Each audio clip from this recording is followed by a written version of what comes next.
안녕하십니까, 황현실입니다. 여러분의 응원이 아니었다면 이 긴 어두운 터널을 버티지 못했을 겁니다. 서울 남부구치소에서 온 김건희 추석 메시지입니다. 같은 날 체포적부심에 앞서서 이진숙 전 방통위원장은 이게 국민주권 국가입니까? 라고 물었죠. 한때 권력을 휘두르던 이들이 이제는 피해자 행세를 하는 모습. 금품을 받고 인사에 개입했던 V0 김건희는 여전히 자신을 달빛 같은 존재로 묘사하고 언론을 장악하던 이진숙은 자유를 들먹이며 정당한 체포를 규탄합니다. 권력은 사라졌는데 오만은 여전하네요. 그러나 대한민국의 민주주의가 그들의 감성 정치에 다시 흔들릴 리가 없죠. 10월 4일 끝장뉴스 시작합니다.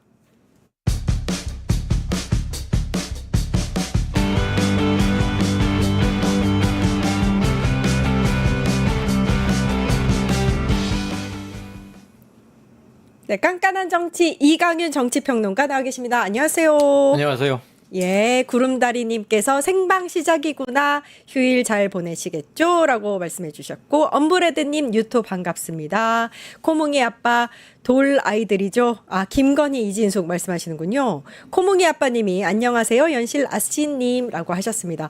와, 이거 휴일인데도 많은 분들이 오셔서 생방송 함께 하고 계십니다. 오늘도 굉장히 다양한 뉴스들이 준비되어 있는데 함께 하시죠. 여론조사부터 시작하겠습니다. 네. 예, SBS와 MBC가 추석을 앞두고 여론조사를 했는데 보통 이렇게 추석 연휴 앞두고 하잖아요. 그렇죠. 예, 일단 결과를 보니까 이재명 대통령의 국정 운영 지지도를 물었는데요. 다 잘 나왔습니다. SBS는 60%, MBC는 59% 비슷하게 나왔네요. 네. 어떻게 보셨어요? 요즘 여론 환경이 수학으로 치면 난제풀이 구간쯤 돼요. 아, 좀 좋은 이슈와 예. 그렇지 않고 논쟁적이거나 국정 운영 측에서 보자면 매우 조심스럽고 또는 좀 어렵기도 한 그런 뭔지 이슈들이 알겠어요. 함께 있죠. 예. 뭐 많이 겹쳐 있어요 지금. 국내적으로는 뭐 검찰 개혁 문제를 둘러싼 뭐 일부의 반발도 있고 조희대 대법원장과 사법개혁 출석 뭐 이런 청문회도 있었고 예. 지금 그 또 미국과의 관세가 약간 까리하게 돌아가는 분위기도 좀 까리하게, 느껴지고 예. 그래서 한마디로 하자면 난제풀이 구간인데 아하. 그거를 감안하면 아직은 잘 되고 있다. 그렇게 생각하면 매우 잘 나온 건데요. 그렇죠. 총평으로 한 문장으로 압축하자면 저는 그렇게 하고 싶고 이제 좀 자세한 게 나오겠지만 약간 들쑥날쑥하는 부분도 있긴 있어요. 아. 그러니까 근데 지금 추석이 꽤 연휴가 길고 어느 때보다도 이동도 많고 하니까 물론 직접 만나지 않아도 카톡이다 뭐다 이런 걸로 많은 의견 정보 교환이 이루어지긴 하지만 얼굴을 마주하고 흉금 없이 터놓고 얘기하다 보면 좀 다르기도 한데 조심스럽게 접근해야 하나 난제풀이 구간인 걸 감안하면 높다. 그렇군요. 난제풀이 구간. 일단 SBS 조사를 좀 자세하게 짚어보면 연령대별로 보겠습니다. 20대와 70대 이상 이 연령대로 본다면 박빙인데 나머지 3, 4, 5, 60대는 매우 큰 폭의 차로 그렇죠. 잘하고 있다가 앞서고 있는 형국입니다. 근데 일단 20대, 70대에서 좀 차이가 굉장히 비등하다. 맞습니다. 요거는 좀 눈여겨봐야 될 것 같아요. 그렇죠. 예.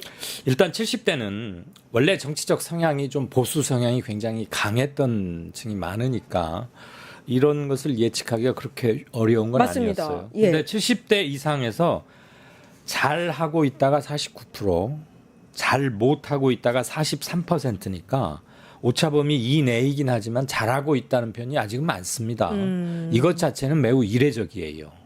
역대 어느 정부에서도 이런 일은 드물었어요. 아하, 예. 그런데 이제 20대 가면은 조금 얘기가 달라져요. 20대 미만이니까 18살부터 29살까지인 거겠죠. 잘 못하고 있다가 49, 잘하고 있다가 44예요. 예. 70대와도 다르죠. 결이 상당히 달라요. 그러니까 유일하게 잘못하고 그렇죠. 있다가 높네요. 그렇죠. 오차범위 이내지만 20대 미만에서는 잘못하고 있다는 게 50%에 육박합니다. 49. 그래서 물론 29살과 31살이 극단적으로 다르다고 저는 생각지는 않습니다.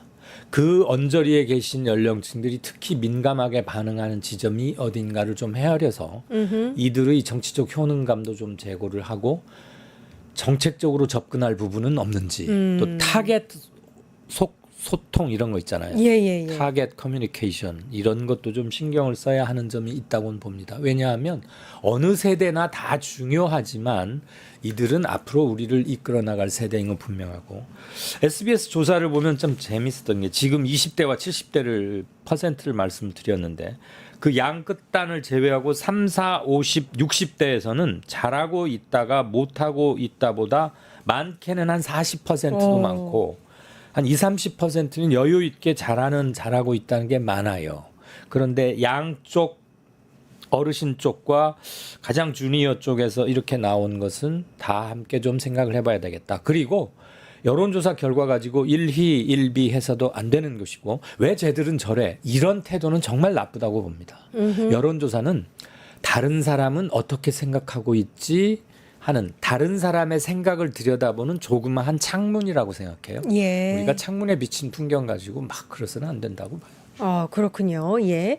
일단 연령대별로 어떤 차이를 보였는지를 정리를 해주셨고, SBS, MBC에서 각각 이걸 물었습니다. 왜 잘하고 있다고 생각하느냐를 물었더니, 일단, 두 이제 언론사의 여론조사 결과가 조금 다르게 나왔어요. 네. SBS는 경제 민생이 1위로 나왔고, MBC는 추진력, 실행력이 1위로 나왔습니다. 이건 네. 어떻게 보셨어요? 예, 우선 SBS에서는 현 정부, 새 정부 국정 지지도 잘하고 있다가 60, 잘못이 36이었고 MBC는 잘한다 59, 부정평가 33이니까 전반적인 여론 지형은 매우 흡사하다. 두 군데 아하. 일치한다고 볼 수 있는 예, 거거든요. 예. 그럼 우리가 신뢰성을 조금 더 부여할 수 있겠죠. 네. 근데 이제 세부 강론에 들어가면 조금 다른데 우선 SBS 것부터 보자면 경제 민생을 1위로 꼽은 게 무려 39%입니다. 역시 이재명 정부, 새 정부의 트레이드 마크는 그리고 사람들이 많이 기대하는 건 민생이에요. 예. 제발 좀 안정적으로 편하게 먹고 살게 해달라. 둘째, 계층 간의 격차가 너무 커지지 않게 해라. 고금리 고물가에 코로나 때부터 우리가 지금 몇 년째 시달리고 있습니까? 이거 만성 질환이거든요. 여기에서 좀 벗어나는 단초를 마련해 달라. 그리고 그것 때문에 이재명 정부가 출범하게 된 득표 요인 저는 1위라고 봅니다. 앞으로도 그 이 점은 계속 갈 것 같아요. 왜냐하면 우리는 대외 경제 의존도가 굉장히 높잖아요. 예. 그래서 우리 경제는 한시도 편할 날이 없었어요. 뭐 삼고호왕이니 삼전이 뭐 어떤 세계 경제가 어떤 흐름으로 돌아가건 우리는 항상 어려웠거든요. 그래서 이 점에 대한 지지도와 함께 기대가 가장 몰려 있고 그 다음이 외교 통상 18%입니다. 예. 근데 이 문제가 좀 이따 APEC 때문에 저기도 아펙 때문에 뭐 트럼프도 오고 우리도 계속 회의가 진행될 텐데 이 문제는 아주 위험 요소가 조금 있다. 미국과 어떻게 되어가느냐에 따라서 관세 협상이. 예, 그래서 예. 이건 계속 지켜보자는 거고 그 다음 제가 눈여겨보고 있는 게 소통과 협치를 꼽았어요. 16%. 오호. 그다음에 이제 검찰 개편 15% 이런 수준으로 됐는데 이슈에 따라서 찬반이나 긍정 부정이 조금씩 엇갈릴 수는 있는데 소통 협치가 잘 되고 있다는 게 세 번째 랭크가 되면서 한 16%쯤 지금 나오고 있잖아요. 이 굉장히 중요해요. 예. 이전 윤석열 정부가 가장 잘못한 거 하나만 들으라 그러면 소통과 협치를 안 한 거거든요. 맞습니다. 독불 장군의 내 맘대로 해버리는 거였고 역사전쟁, 이념전쟁 불러일으켰던 거 아닙니까? 아예 야당하고 정치는 없었고. 그런데 앞으로도 뭐 외교 통상이 조금은 뒤로 갈 수도 있고 이렇지만 소통 협치가 이렇게 나오고 있다는 것은 이 정부가 가야 할 바를 명확히 지금 응답자들이 지적해주고 있다라고 저는 해석을 하고 싶고 반대로 MBC에서는 잘하는 이유 1위로 추진력과 실행력을 꼽았어요. 그게 32%로 집계가 됐는데 이 추진력과 실행력은 새 정부가 6월 3일에 출발했지 않습니까? 예. 그 두 주일 동안 압도적이고 독보적인 1위였어요. 지지하는 이유가 속도감이 있다. 피부에 와닿게 뭘 바꾼다. 그냥 막연하게 공자왈 맹자왈 하면서 좋은 쪽으로 해보겠다, 열심히 해보겠다. 왜 누구 운동선수 인터뷰 들을 때마다 제가 좀 답답한 게 그런 거였는데, 그냥 막연히 잘하겠다는 게 아니라 무엇을 어떻게 언제까지 하겠다라고 육하 원칙에 입각해서 말을 하면 사람들이 구체성을 느끼기 때문에 신뢰도 생기는 거죠. MBC에서는 그게 1위로 집계가 됐고, 그 다음에 못하고 있다는 의견도 당연히 있었잖아요. 아까 MBC가 못하고 있다는 게 33%였는데 예. 그중에 제일 먼저 꼽혀진 게 좀 독단적이고 일방적이다. 이건 그런가? 추진력, 실행력하고도 연결이 되네요. 그럴 수 있죠. 정치적 반대파의 입장에서 보면 예. 속도감 있게 콕콕 집어서 하면 그 거부 반응 느낀다는, 그러니까 이거는 정치적 반대자의 표명이 집약된 것이긴 하지만 이걸 예측하지 못하는 바는 아니었으나, 어떻게 보면 어떤 특정 사안을 두고 반대 유리에 올라온 게 아니고, 이를테면 검찰 개혁이라거나 사법 조희대 청문회 등등등, 그다음에 미국과의 관세 협상 결국 잘못한 거 아니야? 뭐 없는 것 같은데 서명을 안 했으니까 그런 예. 것은 아니, 그것보다는 독단적이고 일방적이다. 이것은 잠재적인 반감의 표현이라고 읽히는 거죠. 아하. 같은 MBC 이제 여론조사도 다시 살펴볼 텐데 조희대 관련해서도 여론조사를 네. 했어요. 근데 청문회 불출석 관련한 거, 예. 대법원장 거취 관련한 것과 관련한 결과를 보니까 굉장히 유의미합니다. 청문회 출석 거부 관련해서는 동의하지 않는다. 그러니까 청문회 출석했어야 한다가 54%로 더 많이 나왔고요. 그래요. 대법원장 사퇴해야 한다가 47%로 사퇴할 필요 없다 39%보다 월등히 또 많이 나왔습니다. 그래요. 어떻게 보세요? 예, 참 묘한 숫자들이 나왔는데 예. 이건 곱씹을 대목이 있죠. 일단 두 건으로 해봅시다. 조희대 청문회, 조희대 대법원장 청문회가 갑작스럽게 열렸던 건 맞고, 예. 민주당 내에서도 정확한 시간 계산과 그 원내대표와 의원들과 당대표 이렇게 다 합의가 돼서 차근차근 이루어지지 않은 감은 분명히 있어요.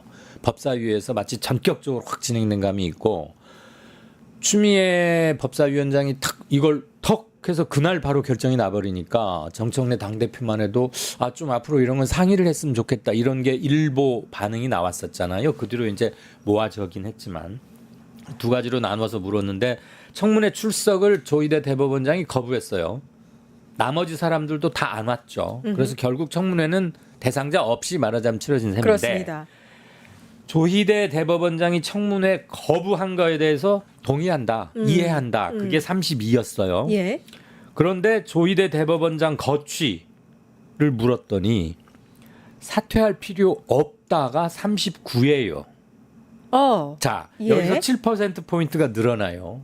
그렇네요. 그렇죠. 예. 이 7%포인트 거의 비슷한 건입니다, 실은. 그런데 두 가지로 조금 포인트를 달리해서 물었더니, 청문회 출석 거부한 거 그거 나쁜 거 아니야, 나 동의가 돼라고 말한 사람이 32%인데, 이 사람들은 대개 조희대 대법원장을 옹호하는 것으로 볼 수 있잖아요. 또는 그 생각의 결이 같다고 볼 수 있는데, 예. 그럼 조희대 대법원장이 사퇴하는 거 어떻게 생각하십니까? 그랬더니 사퇴할 필요 없다라고 생각하는 사람은 39%로 오히려 좀 늘었다는 거예요. 오. 청문회 출석과 사퇴 건에서는 오히려 사퇴할 필요 없다는 게 더 많아졌어요. 그렇네요. 그 다음에 청문회 출석 거부한 거에 대해서 그거 잘못한 거야, 나는 청문회 안 나오는 거 동의가 안 돼. 국회가 국민의 대표기관이고 거기서 청문회를 하기로 했으면 삼권 분립의 사법부의 수장이긴 하지만 그래도 국회가 한 거니까 와야 되는 거 아니야? 라고 생각하는 사람들은 무려 54%였어요. 반을 훌쩍 넘었어요. 그런데 조희대 대법원장 물러나는 거 어떻게 생각합니까? 그랬더니 사퇴해야 한다라고 생각하는 사람들, 즉 청문회 출석 거부하는 거 고깝지 않게 좀 안 좋다고 생각하는 사람들도 많이 줄었어요. 그러게요. 54에서 47%로 줄었어요. 이 말은 그 7% 차이네요. 예. 이 7%가 이쪽으로 그대로 왔다고 해석할 수는 없어요.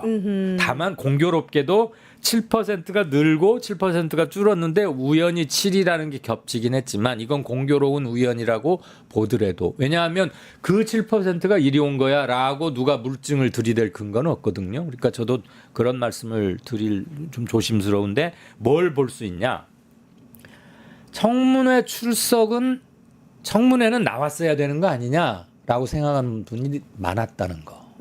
즉 그것은 국회의 권위와 권력, 권한 이런 것에 좀 더 방점을 찍고 계신 분들이 많다. 이렇게 의역할 수 있고 그렇지만 인사 문제, 진퇴 문제, 조희대 대법원장 여러분 문제가 있는데 사퇴하는 게 좋겠어까지는 아직은 민심이 거기까지 확 달아오르지는 않고 있다라는 것과 이 문제는 조금 호흡을 골라가면서 보고 계신다. 이렇게 볼 수 예. 있겠죠. 그러니까 청문회는 국회가 일단 열려고 결정을 했고 출석하라고 했는데 거기에 출석을 거부한 거는 굉장히 큰 폭으로 더 많았다. 그렇죠. 부정적인 의견이. 근데 대법원장을 사퇴해야 한다까지는 그렇게까지 크지는 가지 않았다. 않았다. 그러나 이제 더 많기는 합니다. 그렇지, 물론 많죠. 예, 예. 그 조희대 대법원장 거취를 물었을 때 사퇴해야 한다가 47%. 예. 사퇴할 필요까지는 없다는 39%로 이게 뭐야? 8%입니다. 8% 예. 포인트 차이니까 제법 크긴 큰데 반을 넘지는 않고 있다는 것과 이 문제는 조금 숨고르기를 하고 있다 이렇게 보여지는 거예요. 그렇군요. 이게 이제 연결이 될 것 같은데 검찰청 해체 지지 관련해서 말입니다. 네. 이게 지지한다가 48, 지지하지 않는다가 46. 너무 비슷합니다. 완전 팽팽. 같다고 봐도 될 정도로. 그럼요. 같다고 봐야죠. 그런가요? 오차범위 이내임은 물론이려니와 이렇게 48대 46. 1000명을 대상으로 했을 때 오차범위가 95% 플러스 마이너스 3.1% 포인트거든요. 1, 2% 포인트 차이면 저는 그냥 붙었다고 해석을 하는 게 안전해요.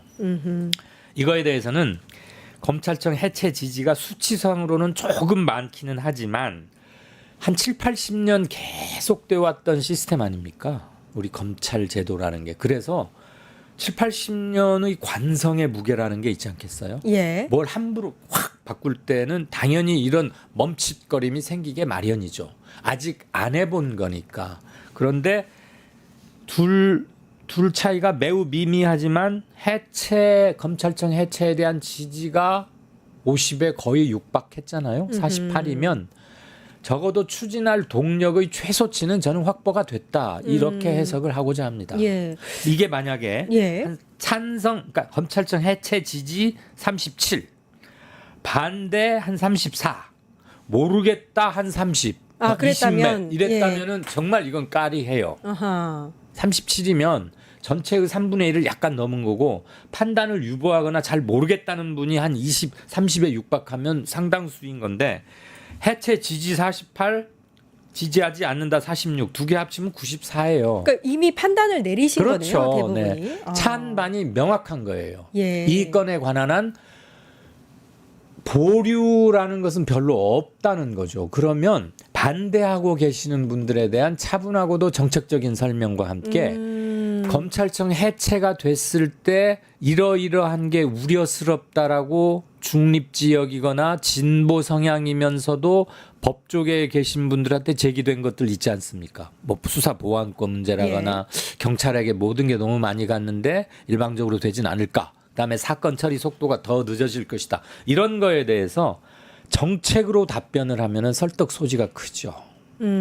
고로 이거 역시도 1년의 유예 기간이 있기 때문에 앞으로 전문적 논의 과정을 통해서 국민들이 가장 염려하는 부분을 정책적 보완을 해 나간다면 저는 어차피 이 정부가 처음부터 공약 단계에서부터 내밀었고 한동안은 뭐 추석 전에 끝내겠다고 했잖아요. 아직 추석 며칠 안 남았지만.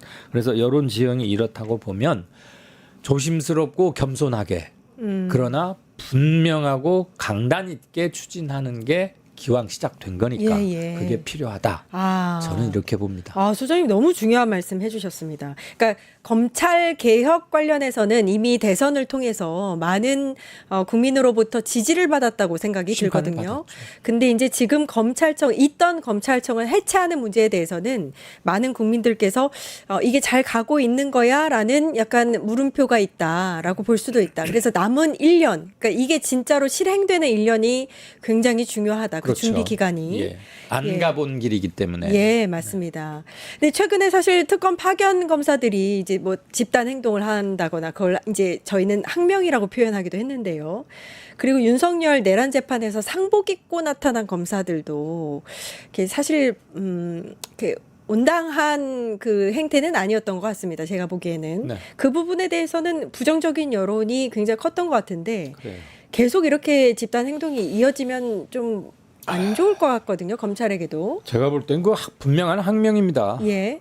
넥타이가 그 여러 가지로 많은데 하나같이 우연히 그 검은색 조문 갈 때 메고 가는 검은색 상복용 타이를 맸을 리는 없고 그건 당연히 약속한 거죠. 저는 의사 표현이라고 보는데 검사들 입장에서는 자기들 집이 말하자면 없어지는 거고 존재 기반의 상당 부분이 해체되거나 균열이 되면서 굉장히 큰 변화가 생기는 거잖아요. 또 특검에 파견된 검사들이 그래도 나름대로 업무 역량에서는 에이스 소리도 듣고 이랬는데 업무 비중도 물론 부하도 많긴 많을 거예요. 지금 자기가 잠시 이쪽 집에 와서 무슨 뭐 일을 하고 있는데 본가가 그 사이에 없어진 해체가 되는 거니까 뭐 기분이 그렇게 썩 좋을 리야 없다고는 생각이 드는데 그건 검사들 입장에서의 예. 생각이고 예. 안 그래요?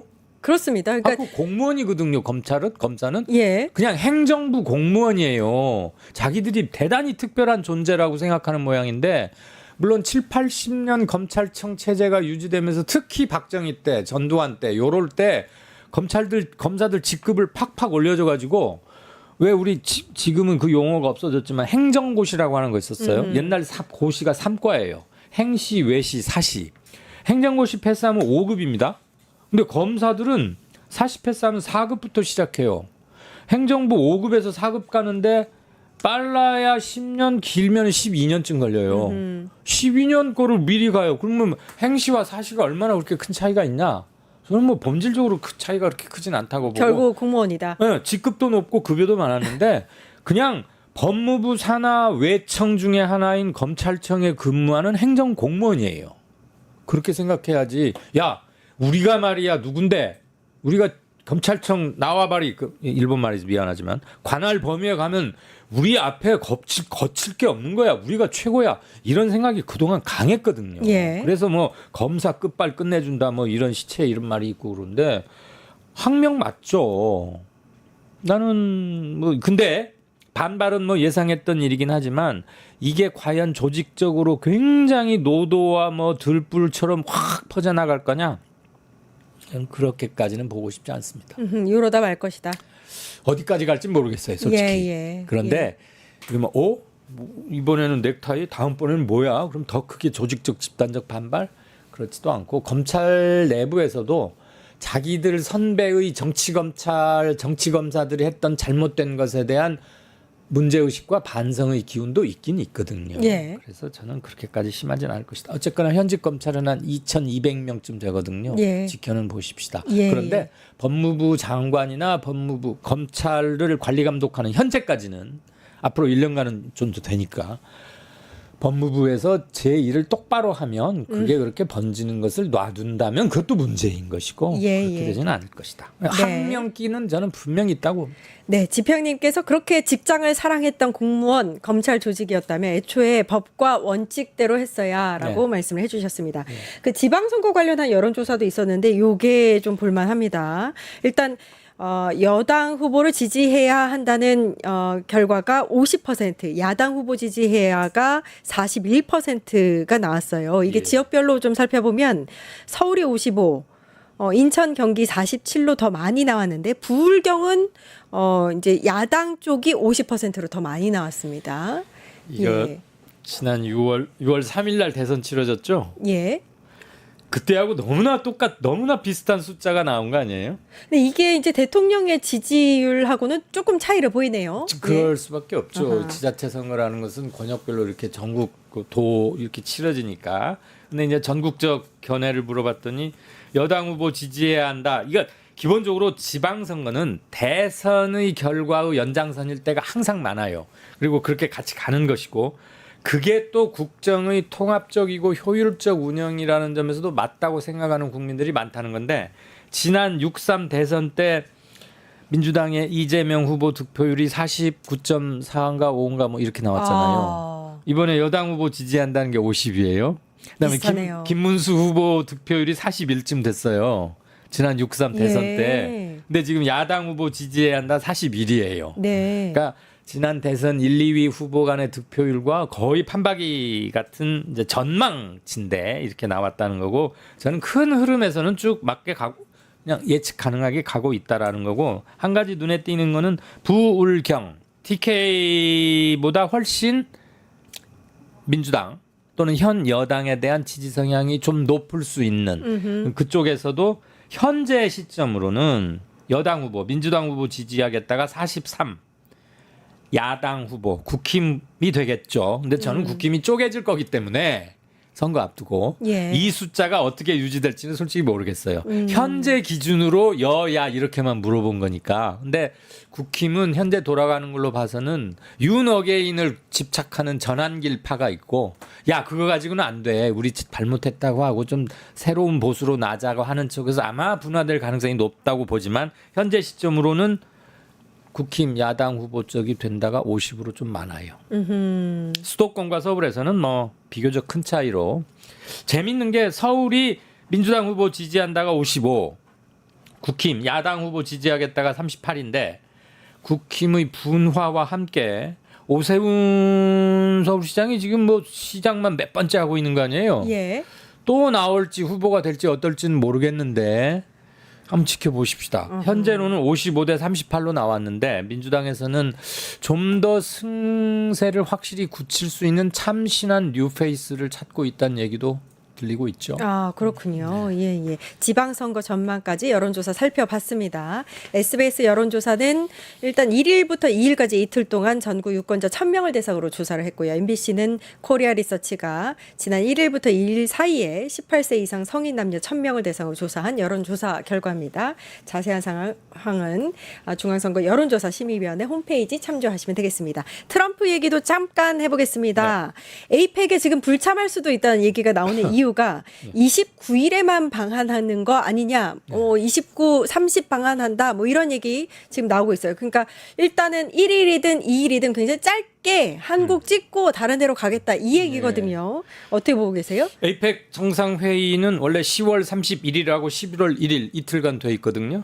근데 미스터 트럼프가 29일에 와서 빠르면 뭐 30일쯤 간다 그래요. 그럼 에이펙 정상회의가 그래도 가장 핵심적인 거라고 할 수 있는데 거기에는 아예 안 하고 거기는 뭐 미 국무부 장관을 대참게 한다는 거고 1박 2일 아주 그냥 팍 왔다 가는데 시진핑 주석과의 만남 이게 본인한테는 훨씬 중요하다고 생각했겠죠. 예. 에이펙 정상회담 한 20명 가까이 이렇게 모여서 하잖아요. 집단회의고 단독 정상회담도 별로 없는 것이고 이게 훨씬 하이라이트이고 사실 그게 맞긴 합니다. 그런데 나머지 정상이나 에이펙 회의체에 대한 예의는 아니죠, 솔직히. 하루라도 얼굴을 정상회의가 이틀간 하게 되어 있는데 첫날이라도 얼굴을 내미는 게 저는 당연한 도리이자 상식이라고 보는데 원래 이 사람은 뭐 다 뭐든 지 맘대로 하고 하니까 예. 즉흥적이잖아요. 어쨌거나 지금 이렇다는 거고 중요한 거는 샘 올트먼이라고 왜 그 챗 GPT 만든 AI 그다음에 젠슨 황 엔비디아 만든 사람 이런 사람들하고 그다음에 마스가라고 왜 우리 조선 잘해보자고 막 모자에다가 MAGA에다가 S자 넣은 것도 하나 하고 그랬잖아요. 우리 한국 비즈니스맨들하고도 회의를 한다고 해요. 그러니까 다 목표가 빤해요.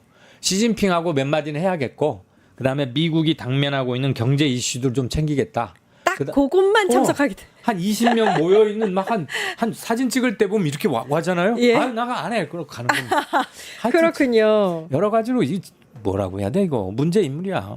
아니 에이펙 정상회의가 31일, 11월 1일 이렇게 있는데 요거는 불참하고 그러니까 이게 주요 기업인들하고 비즈니스 서밋만 참석을 하겠다. 시진핑만 만나겠다. 뭐 이런 얘기라고 보시면 29일 날 와서 하룻밤 자고 30날 간다니까. 메인 이벤트는 31일부터 시작하는데 I don't care다 이거지. 근데 우리 대한민국 입장에서는 일단 관세 협상 관련해서 에이펙 참석하는 트럼프 요 시기에 뭔가 좀 계기, 돌파구가 마련되지 않겠느냐 사실 기대감이 있었는데 중요하죠. 예, 근데 이렇게 찍고 가버리면 그럴 기회가 없겠네요. 할 얘기가 많잖아요.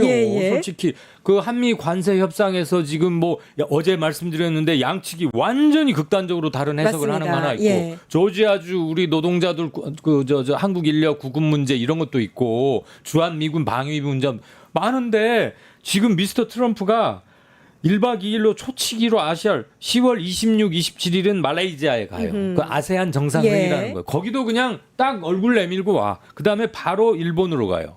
그래서 미일 정상회담을 하는데 여기도 1박 2일 그냥 초치기야. 그다음에 당일로 일본에서 한국 와가지고 몇 시간 있다가 29일에 떠나요. 참 바빠. 예. 자기 중심대로 바빠. 예, 바쁘게 돌아가고 있습니다. 자기 하고 싶은 소리만 하고 다니겠다는 걸로 저한테는 보여요. 그렇군요. 그 시진핑 같은 경우에는 서울 신라 호텔을 방문하는 걸로 여기서 머무는 걸로 사실 알려져 있어서 원래 이제 뭐 예식장을 한다든지 예약을 했던 분들이 다 취소되는 사태가 있었는데 요거를 또 취소했대요. 통대관에다가. 이것도 참 웃기는 게 뭐 통 크다고 뭐 호텔 전체로 빌린다. 그 뭐 중국 자유이긴 하지만 예. 결혼식이지 뭐다 이런 것은 몇 달 전부터 예약하고 막 그러잖아요. 그러니까요. 그런데 중국이 에이펙 놔두고 시진핑 그래서 시진핑이 저기를 숙소로 하는 모양이구나.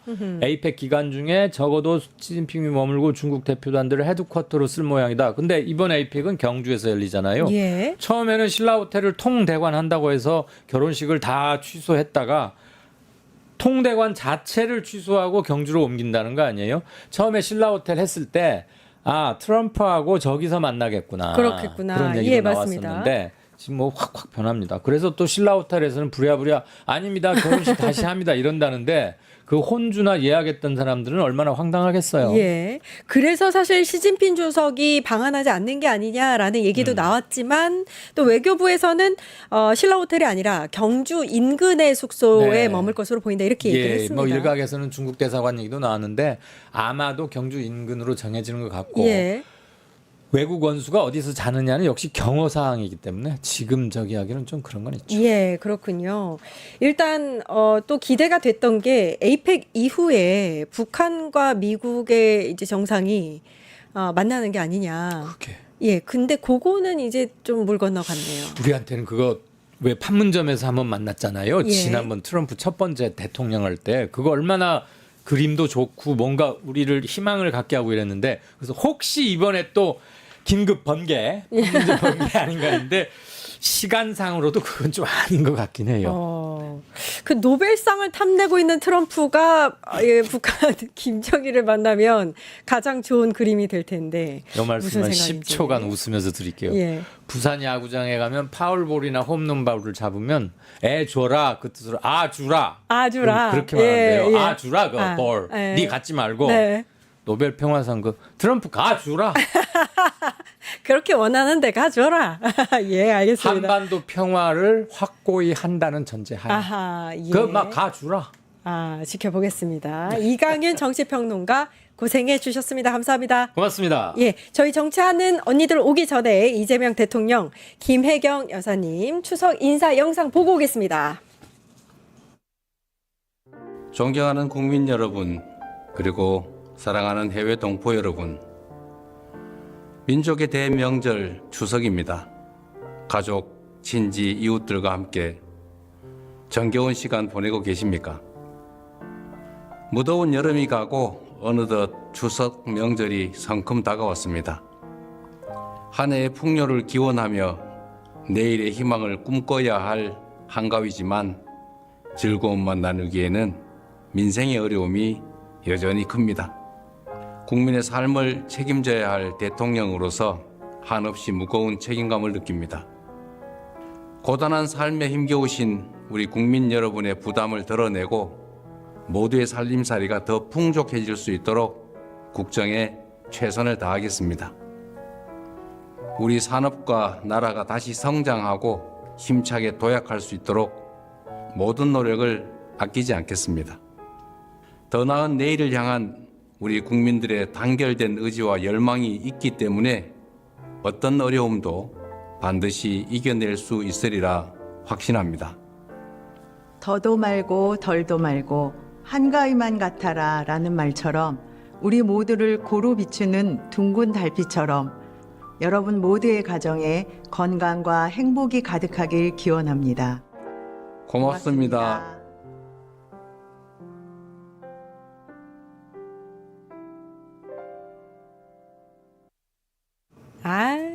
너무 보기 좋습니다. 맞습니다. 아니 김혜경 여사님은 한복이 제일 잘 너무 잘 어울리세요. 되게 같아요. 단아하고 품격 네. 있어 보이는 딱 그 모습이잖아요. 그러니까. 너무 보기가 좋고 그러니까 저걸 보면서 생각을 하면 안 되지만 작년에 윤석열이 추석 그 에이. 메시지 보낸 그게 생각이 나더라고요. 그때 약간 이상한 뮤지컬 같은 거 했던 거 맞아요, 아시죠? 맞아요. 뭐 사랑만이 필요한 거죠. 막 이러면서 어떤 아기가 막 공 차면 왜한 거야? 진짜. 그러니까 막 그러면서 3개월 뒤에 개엄했잖아요. 네. 세상에. 아, 그러니까요.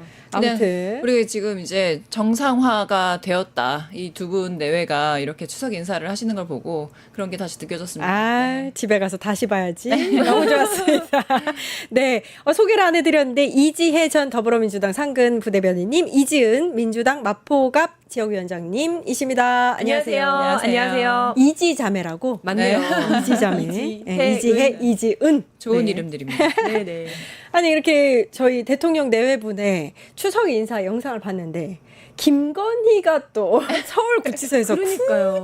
굳이 안물 추석 안궁인데. 인사를. 안물 안궁인데. 안물 진짜. 안궁인데 유정화 변호사의 SNS 통해서 전해져 왔습니다. 어떻게 보셨어요? 아니 그러니까 여기 내용 중에서 여러분의 편지와 응원이 아니었다면 이 긴 어두운 터널을 버티지 못했을 겁니다. 어두운 터널 무슨 순교자 납셨네? 약간 이런 느낌이 드는 거예요. 예. 그러니까 뭐 본인은 지지자를 결집할 목적으로 했는지는 모르겠지만 이제 더 이상 지지자들이 없잖아요. 그래서 그거보다는 야 니네끼리 나 여기 아직 살아 있으니까 니네끼리 송편 먹지 말고 영치금이라도 좀 보내 이런 거 아닐까? 나 아직 살아 있어. 나를 잊지 말아요. 약간 이런 거 아닌가? 예. 이런 생각이 들더라고요. 그러니까 무슨 열사 같다는 느낌도 들고 이 터널이 끝날 거라고 좀 희망을 갖고 있는 건지 아니, 그 터널이 아마 계속 계실 것 같습니다.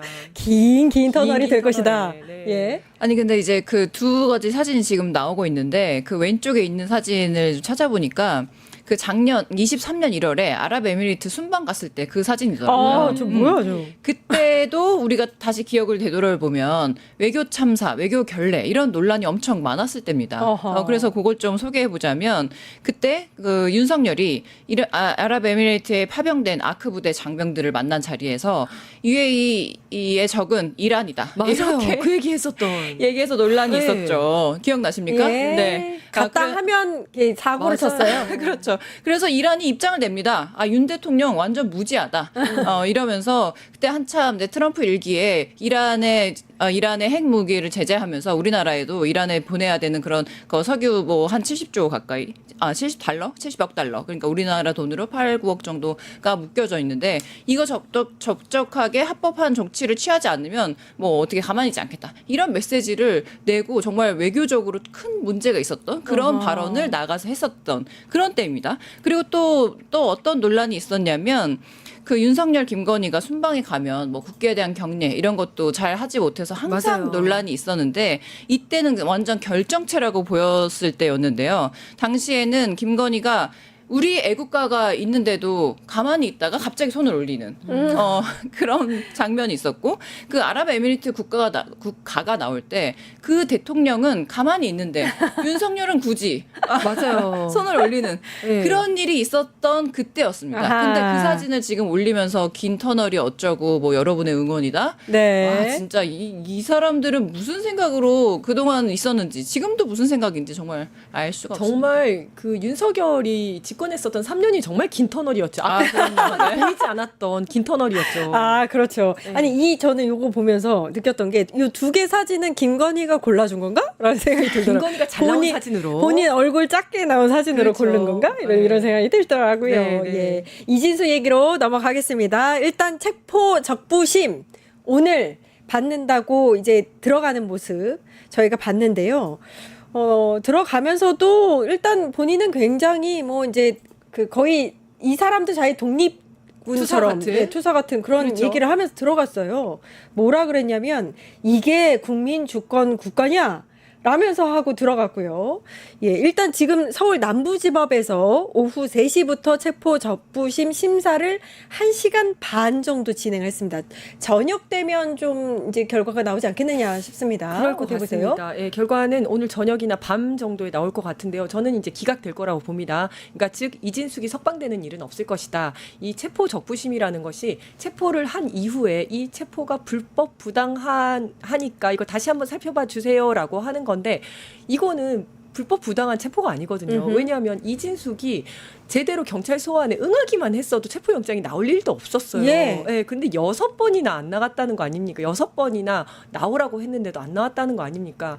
모든 국민들은 정말 경찰에서 이렇게 뭐 소환 요구를 하거나 이러면 6번이나 갈 것도 없이 아유, 혹시라도 예. 무슨 일 생길까 봐 가거든요. 그러는데 정말 이렇게 나오지도 않았던 거죠. 그렇기 때문에 이 체포영장이 나온 건 너무 당연한 거고 그래서 이게 기각될 일은 없을 것이다. 석방될 일은 없을 것이다. 저는 이렇게 봅니다. 근데 원래 2일 오후 4시 6분 정도에 이제 체포가 됐기 때문에 이게 48시간 시한이 있잖아요. 네네. 그거 1시간 앞두고 적부심이 있었던 거예요. 네네. 그 적부심이 시작되고 결과가 나오기까지 체포 시한 그 계산은 멈춥니다. 네, 맞습니다. 더 그쵸? 늘어나는 겁니다. 그래서. 예. 네, 그래서 체포 만료 시간이 끝나도 일단 풀려 나지는 않고요. 지금 이제 적부심 심사를 위해서 서류가 수사기관에서 법원으로 갔다가 법원에서 다시 수사기관으로 돌아가는 시간까지는 그게 이제 멈춰 있다가 그만큼 그래요? 더 더해지는 거예요. 예. 네.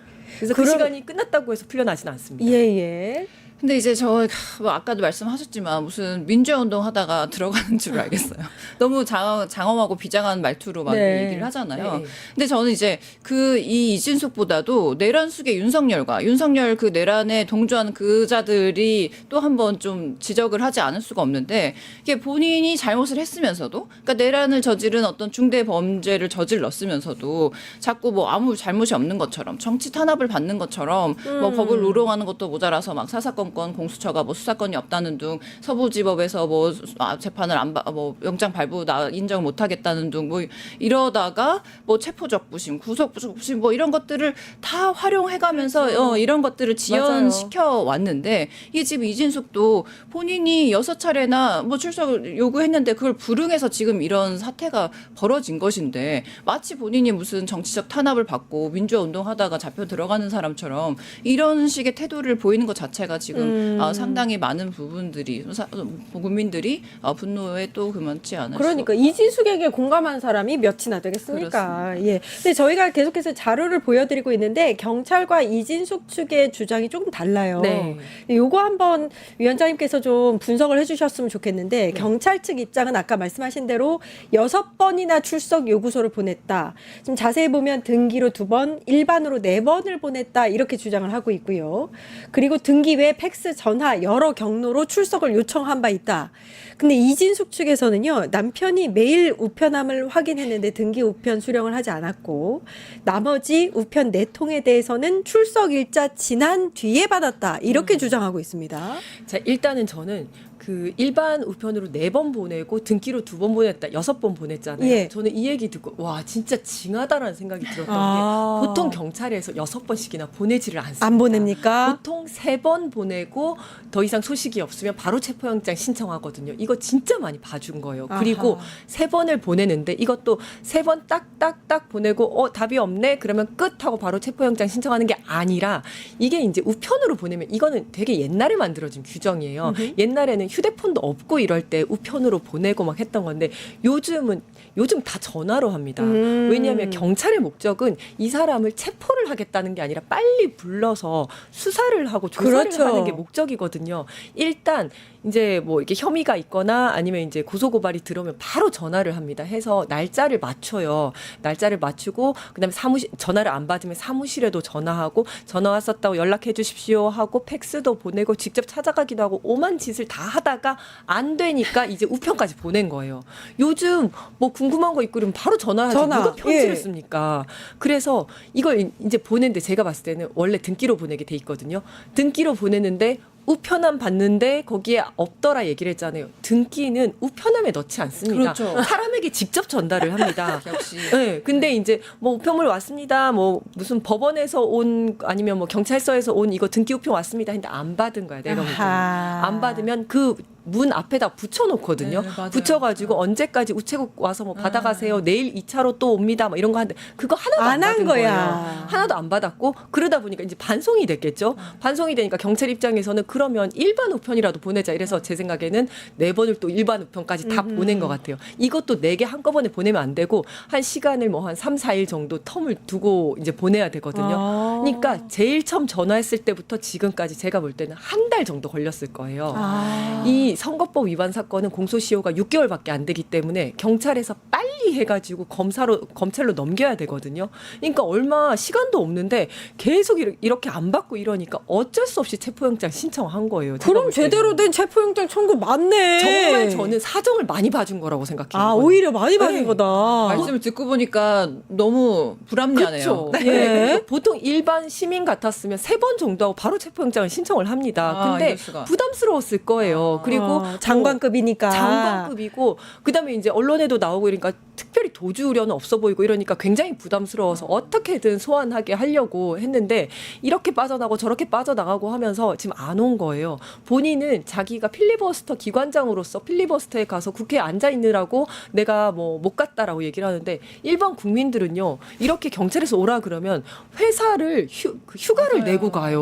그렇죠. 그다음에 다 이제 제가 그것 때문에 안 될 것 같으니까 저녁에 갈게요. 그다음에 뭐 주말에 갈게요. 이거 다 받아줍니다. 분명히 그것까지 다 조율을 하려고 했을 건데 이리 빠지고 저리 빠지고 해서 안 간 걸로 보이고요. 제가 봤을 때는 일부러 추석 전에 정말 이 수갑 차고 이렇게 막 번쩍 들면서 이게 이재명이 시킨 거야 개딸이 시킨 거야 했잖아요.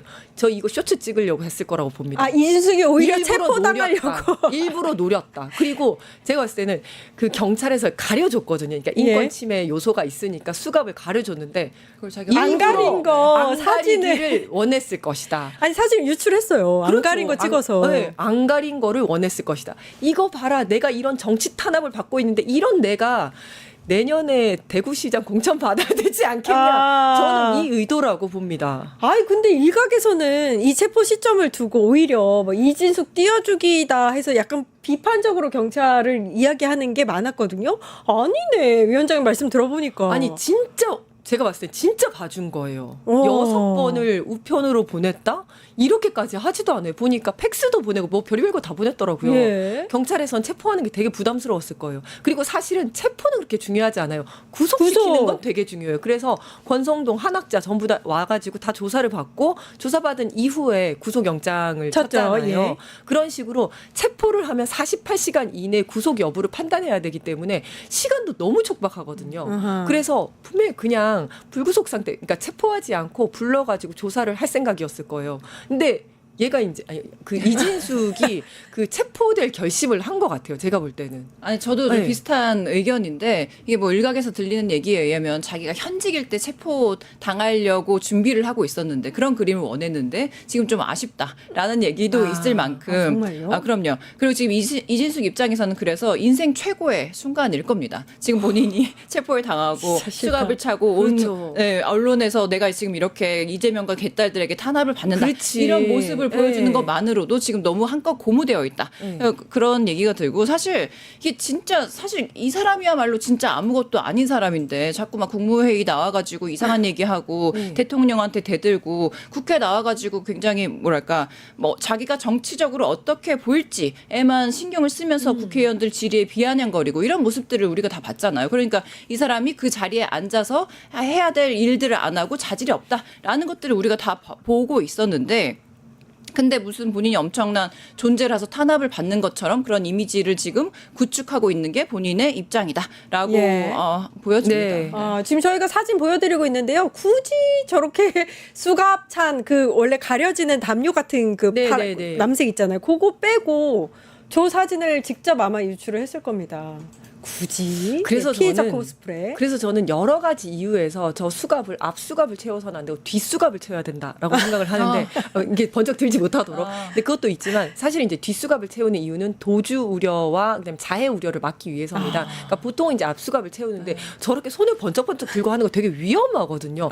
그러니까 이제 손을 들었으니까 망정이지 뭘 물건을 집어 던질 수도 있는 거고 멱살을 그럼요. 잡을 수도 있는 거고 그래서 저렇게 그 예기치 못한 행동을 하는 사람들은 뒷수갑을 채웁니다. 앞으로는 뒷수갑을 채워야 된다. 네, 앞으로는 네. 앞수갑이 아니라 뒷수갑을 채워야 된다. 국민의힘이 요거를 아주 딱 잡았어요. 그래서 자기네들 유리하게 해석해서 또 여론전을 펼치고 있거든요. 네. 경찰이 영장 청구하면서 불출석 사유서를 의도적으로 숨겼다. 뭐 이렇게 주장도 하고 있고 당 차원에서 영등포 경찰서를 직접 방문하기도 했어요. 이게 적절하느냐에 대해서 비판적인 시각이 많습니다. 네, 저는 일단 불출석 사유서에 대해서 이야기를 아, 하자면 예. 불출석 사유서를 실제로 보냈는지도 확인을 해야 되고, 그러니까 그 이진숙 측에서 우리는 불출석 사유서를 보냈다. 근데 왜 우리 체포하냐라고 얘기를 하는데 불출석 사유서를 제대로 보냈는지 첫 번째, 아, 두 번째 중요한 자기들도 부분이네요. 그냥 이렇게 우편으로 띡 보내놓고 받았는지 확인도 안 했을 수도 있어요. 그리고 두 번째는 불출석 사유서를 보낸다고 해서 모든 출석 의무가 면제되는 게 아니거든요. 그러면 계속 불출석 사유서 나 이래서 안 가, 이래서 안 가라고 하면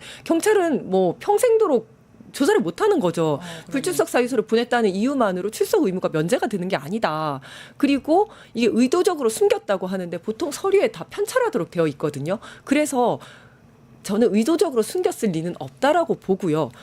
여기서 더 확인을 해야 될 거는 이걸 국힘에서 어떻게 아냐는 거죠. 왜냐하면 이 서류 자체는 수사 서류이기 때문에 경찰, 검사, 변호사도 볼 수 없어요. 판사밖에 볼 수가 없습니다. 중간에서 누군가가 유출을 해가지고 야 여기에 불출석 사유서가 없는 것 같은데 요거 한번 찔러봐라고 누군가 말을 해줬거나 뭐야? 누군가 보고 아니면 확인되지 않은 사실로 지금 주장을 하는 거예요. 예. 네. 충분히 그럴 수 있을 것 네, 같네요. 네. 그냥 확인되지 않은 걸로 그냥 일단 던져보자라고 하는 거일 수가 있어요. 아, 이게 첫 번째는 그럼 누가 유출했다고 보시는 거예요, 그거를? 저는 이제 검사를 잘 못 믿긴 합니다. 예. 누구라고 말을 할 수는 없지만 이거는 변호사 측에서 알 수 없는 서류거든요. 아. 사건 서류예요. 사건 서류이기 때문에 기소가 중간 되면 단계에서 누군가가 유출했을 가능성도 있다. 네. 내지는 그렇죠. 그냥 국힙에서 그냥 확인도 안 해놓고 확인도 안 되는 거 가지고 그냥 일단 주장을 하고 보는 걸 것이다. 저는 이렇게 생각합니다. 근데 이게 사실 의도적으로 숨겼다고 주장을 할 정도면 확인을 했다는 건데. 그러면 누군가가 네. 중간에서 유출을 했을 가능성이 있죠. 야 여기 아. 없던데. 근데 저는 그것도 제대로 확인을 안 했을 거라고 봐요. 보통 이제 다 편찰하도록 돼 있거든요. 예. 편찰하도록 돼 있는데 편찰을 안 했다라면 그거는 제대로 이 서류가 검찰청에 가기 전까지 제대로 도착을 안 했거나 문제가 있는 서류였던 거죠. 아, 이거를 변호사가 알 수는 없군요. 아니 근데 변호사- 저는 좀 다른 관점에서 보고 싶은데 네. 아니 이진숙이 뭐라고 이걸 뭘 숨깁니까 왜 아하. 숨겨줍니까 이걸 그러니까 뭐랄까 불출석 사유가 왜 이걸 숨기고 이진숙을 위해서 뭘 조작을 할 이유가 경찰에는 그렇죠. 네. 전혀 없다라고 네, 네. 생각하고 사실 이제 우리가 이진숙이 지금 이렇게 출석을 앞두고 잡혀가서 우리가 이런 자리에서도 이렇게 이야기를 하는 것이지 그러니까 아까도 말씀하신 것처럼 대구시장 나가려고 굉장히 많은 것들을 준비하고 지금 이것도 본인이 의도적으로 6번을 안 받고 그리고 이런 어떤 퍼포먼스를 하기 위해 한 어떤 계획의 일환이라고 생각하는데 예. 마침 이진숙도 의도하지 않게 추석을 앞두고 그러니까 별로 뉴스가 없을 때 그러니까 그래서 본인이 생각했던 것보다 더 화제가 돼서 더 지금 호재를 부르고 있을 것 같은 그런 느낌인데 아니 사실 이진숙이 그러든지 말든지 대구시장에 나가든지 말든지 누가 신경이나 쓰고 누가 이진숙을 뭐 그런 급으로라도 아무도 생각을 하지 않고 있는 이런 와중에 이게 뭐라고 이걸 숨기고 조작을 한다? 이건 국민의힘 진짜 너무 나간 것 아닌가? 아, 국힘이 너무 나갔다. 예, 그 국힘의 당대표가 영등포 경찰서를 찾았는데 코몽이 아빠님이 야당 관계자도 아닌 이진숙을 왜 대변하러 경찰서장까지 만나느냐. 국힘은 정치를 너무 못한다. 맞습니다. 그래서 예. 저는 국힘에서 이제 대구시장 공천받으려는 후보들은 되게 찹찹할 것 같다라는 생각이 들더라고요. 아니 지금 이제 이진숙이 이렇게 보수의 여전사로 그다음에 정권의 탄압을 받는 사람으로 스스로를 이렇게 자리매김하면서 이미지를 메이킹을 하고 있는데 여기에 또 국힘이 막 이렇게 맞장구를 쳐주는 거잖아요. 그래서 이제 다른 후보들이 참 찹찹하겠다 이런 생각이 들긴 아, 했습니다. 그 대구시장 이제 나가려고 했던 다른 후보들이 그냥 삭잡한 마음으로 지금 상황을 보고 있다고. 맞습니다. 그러긴 하더라고요. 네. 고담승리님께서 10,000원 슈퍼챗을 쏴주셨습니다. 감사합니다. 큰 힘입니다. 너무 감사합니다. 아니, 그리고 경찰, 검사, 판사까지 다 지금 고발을 했잖아요. 예. 이것도 너무 웃긴 게 당연히 다 각하가 될 겁니다. 수사 들어가지도 않을 건데요. 자범들도 이렇게는 안 하거든요, 진짜. 아니 그런데 있는 사람들이 더 한다고. 그러니까 나름 국가에서 녹을 먹은 사람이고, 그럼요. 그다음에 아까도 말씀하셨지만 이제 윤석열부터 시작해서 대통령까지 하고, 그다음에 사법 체계의 어떤 한 압축을 담당했던 검사를 한 평생을 해온 사람이잖아요. 예. 근데 이런 사람들이 뭐 위헌 법률 심판, 뭐 재청 신청도 하고 이의 제기하고 뭐 체포적 부심면 온갖 할 수 있는 거 다 하고 있잖아요. 네네. 그러니까 이런 게 정말 사법 절차에 협조하기는커녕 거의 방해 수준으로 비협조적으로 나오고 있다는 네. 게 굉장히 답답하다. 아하. 이지은, 황당하다. 이지혜 여전사 설이 최수정님께서 댓글에 예. 감사합니다. 네. 아니 그 이진수 혐의에 대해서 좀 보고 싶어요. 변호사시니까 네. 지금 뭐 유튜브 보수 유튜브 나가서 이렇게 공무원으로서 이제 중립의 의무를 위반한 거, 그다음에 네. 대선 앞두고 선거법 위반한 거, 맞습니다. 요게 있고요. 자신의 페이스북에도 정권을 비판한 네. 그 혐의도 있습니다. 요게 어느 정도의 그 혐의인지. 사실은 이제 공무원의 정치 개입이나 정치적 중립 의무 요거는 굉장히 법원에서 엄격하게 해석을 하고 있습니다. 그리고 다른 공무원들한테는 굉장히 엄격하게 그러니까 징계나 감찰 조사나 징계도 굉장히 엄격하게 하고 있거든요. 그래서 일반 공무원들은요 좋아요도 못 눌러요. 정치와 관련된 거에 좋아요 누르면 다 징계 사안이고요. 아. 얼마 전에 그 어떤 경찰관이 윤어게인과 관련해서 그 밑에 멸공이라고 썼거든요. 근데 중징계 받았어요. 우리는 이게 중징계가 당연하다고 생각을 하거든요. 그렇게 해왔어요. 지금까지 다른 공무원들 다 그렇게 해왔었거든요. 그런데 이진숙은 어디 극우 유튜버 나가가지고 민주당은 상상도 하기 힘든 그런 좌파 집단이고 말도 안 되는 짓거리를 한다. 이렇게까지 얘기를 했는데 감사원에서 감찰을 한 다음에 경고를 줬어요. 너무 약한 제일 약한 거거든요. 거잖아요. 가장 주의. 약한 거죠. 네. 네, 주의 경고. 이렇게 약한 거거든요. 근데 아까 그 경찰관과 일개 경찰관과 이 장관급의 사람의 그 무게감은 다르죠. 무게감, 네. 파급력 이런 것도 완전 다른 거잖아요. 그 사람은 자기가 경찰관인지도 몰라요. 인터넷에다가 멸공 썼고 좋아요하고 이런 데도 다 중징계를 받는 거거든요. 근데 이 사람이 나가서 본인은 누구보다도 정치적 중립을 지켜야 하는 방통위원장이잖아요. 방송통신위원장인데 그런 사람이 이렇게 대놓고 정치적 중립 의무를 위반하고 했는데 이거는 지금까지의 어떤 판례라든지 뭐 징계와 관련된 기준에 비춰볼 때는 굉장히 엄격하게 굉장히 중죄를 받아야 하는 사람이에요. 근데 감사원은 당시에 선거 개입했다고 보기는 어렵다. 법 조항을 위반했다고 보기는 어렵다. 이렇게 결론을 내렸었거든요. 근데 우리가 좀 더 다시 좀 살펴보자고 하면 감사원은 사실 정치적인 중립 기준에 따라서 주의를 준 것이고 이 사람이 진짜 뭐 잘못을 했는지 아닌지 이런 것들은 경찰에서 수사를 통해서 통해서 밝혀지는 부분이기 때문에 주의가 뭐 그렇게 큰 영향력이 있는 것은 아닌데 그럼에도 불구하고 아까 위원장님 말씀하신 것처럼 일개 공무원들, 일선의 공무원들은 정말 SNS 좋아요만 눌러도 뭐 굉장히 징계받아요. 특정 중징계를. 단어만 눌러도 그렇게 징계를 받는데 이렇게 더 그 방통위원장 자리 아닙니까? 아까 말했던 것처럼 장관급 자리인데 그 사람들의 영향력이나 파급력을 생각하면 더 엄격히 기준을 세워야 됨에도 불구하고 감사원이 그럼요. 이렇게 적은 주의에 뭐 처분을 했다 이런 것들은 바람직하진 않죠. 감사원의 처분도 바람직하진 않았습니다. 윤석열 맞습니다. 눈치 보느라고. 맞습니다. 근데 맞습니다. 그때도 또 다시 살펴보니까 그때 보면 국회법 127조에 따라서 5달 안에 그러니까 3달 하고 2달 연장할 수 있는 그런 기간 안에 감사원의 그 결과를 내놔야 됐었어요. 그때가 4월 13일이 마지막 기한이었습니다. 그때는 근데 윤석열이 뭐 체포되니 많이 뭐 다시 풀려나니 아직 뭐 그런 상황이라서 감사원이 눈치를 보고 이진숙 위원장에 대한 그런 감사원 결론을 내리지 못했었던 거예요. 근데 이제서야 또 등 떠밀리듯이 감사원 결과를 내놨는데 그것조차도 주의였다라는 것이 좀 네. 그 이진숙이 지금 매화님께서 컴퓨터 파쇄한 거 이거는 죄 안 묻느냐 이런 얘기도 하셨는데 저 궁금한 게 경찰이 구속영장을 칠까요? 저희가 지금 이진숙 혐의에 대해서도 봤었고 매화님이 말씀하신 컴퓨터 파쇄 혐의도 있고요. 네. 어떻게 보세요? 저는 칠 거라고 봅니다. 사실은 이제 체포영장을 신청을 할 때는 구속까지 쭉 갈 거라는 생각을 하고 하거든요. 그래서 이제 아까 그 컴퓨터 파쇄라든지 이런 건 증거인멸이 되는 거고, 그렇죠. 그다음에 뭐 지금까지 안 나온 걸로 봐서 앞으로도 뭐 도주 우려가 있다든지 그 수사에 협조하지 않을 가능성이 높기 때문에 그다음에 이제 기본적인 혐의의 상당성은 인정이 되는 부분이고 그래서 저는 구속영장은 칠 거라고 봅니다. 구속영장, 그러니까 일각에서는 네. 구속영장을 칠 만큼의 그 혐의가 성립이 되느냐.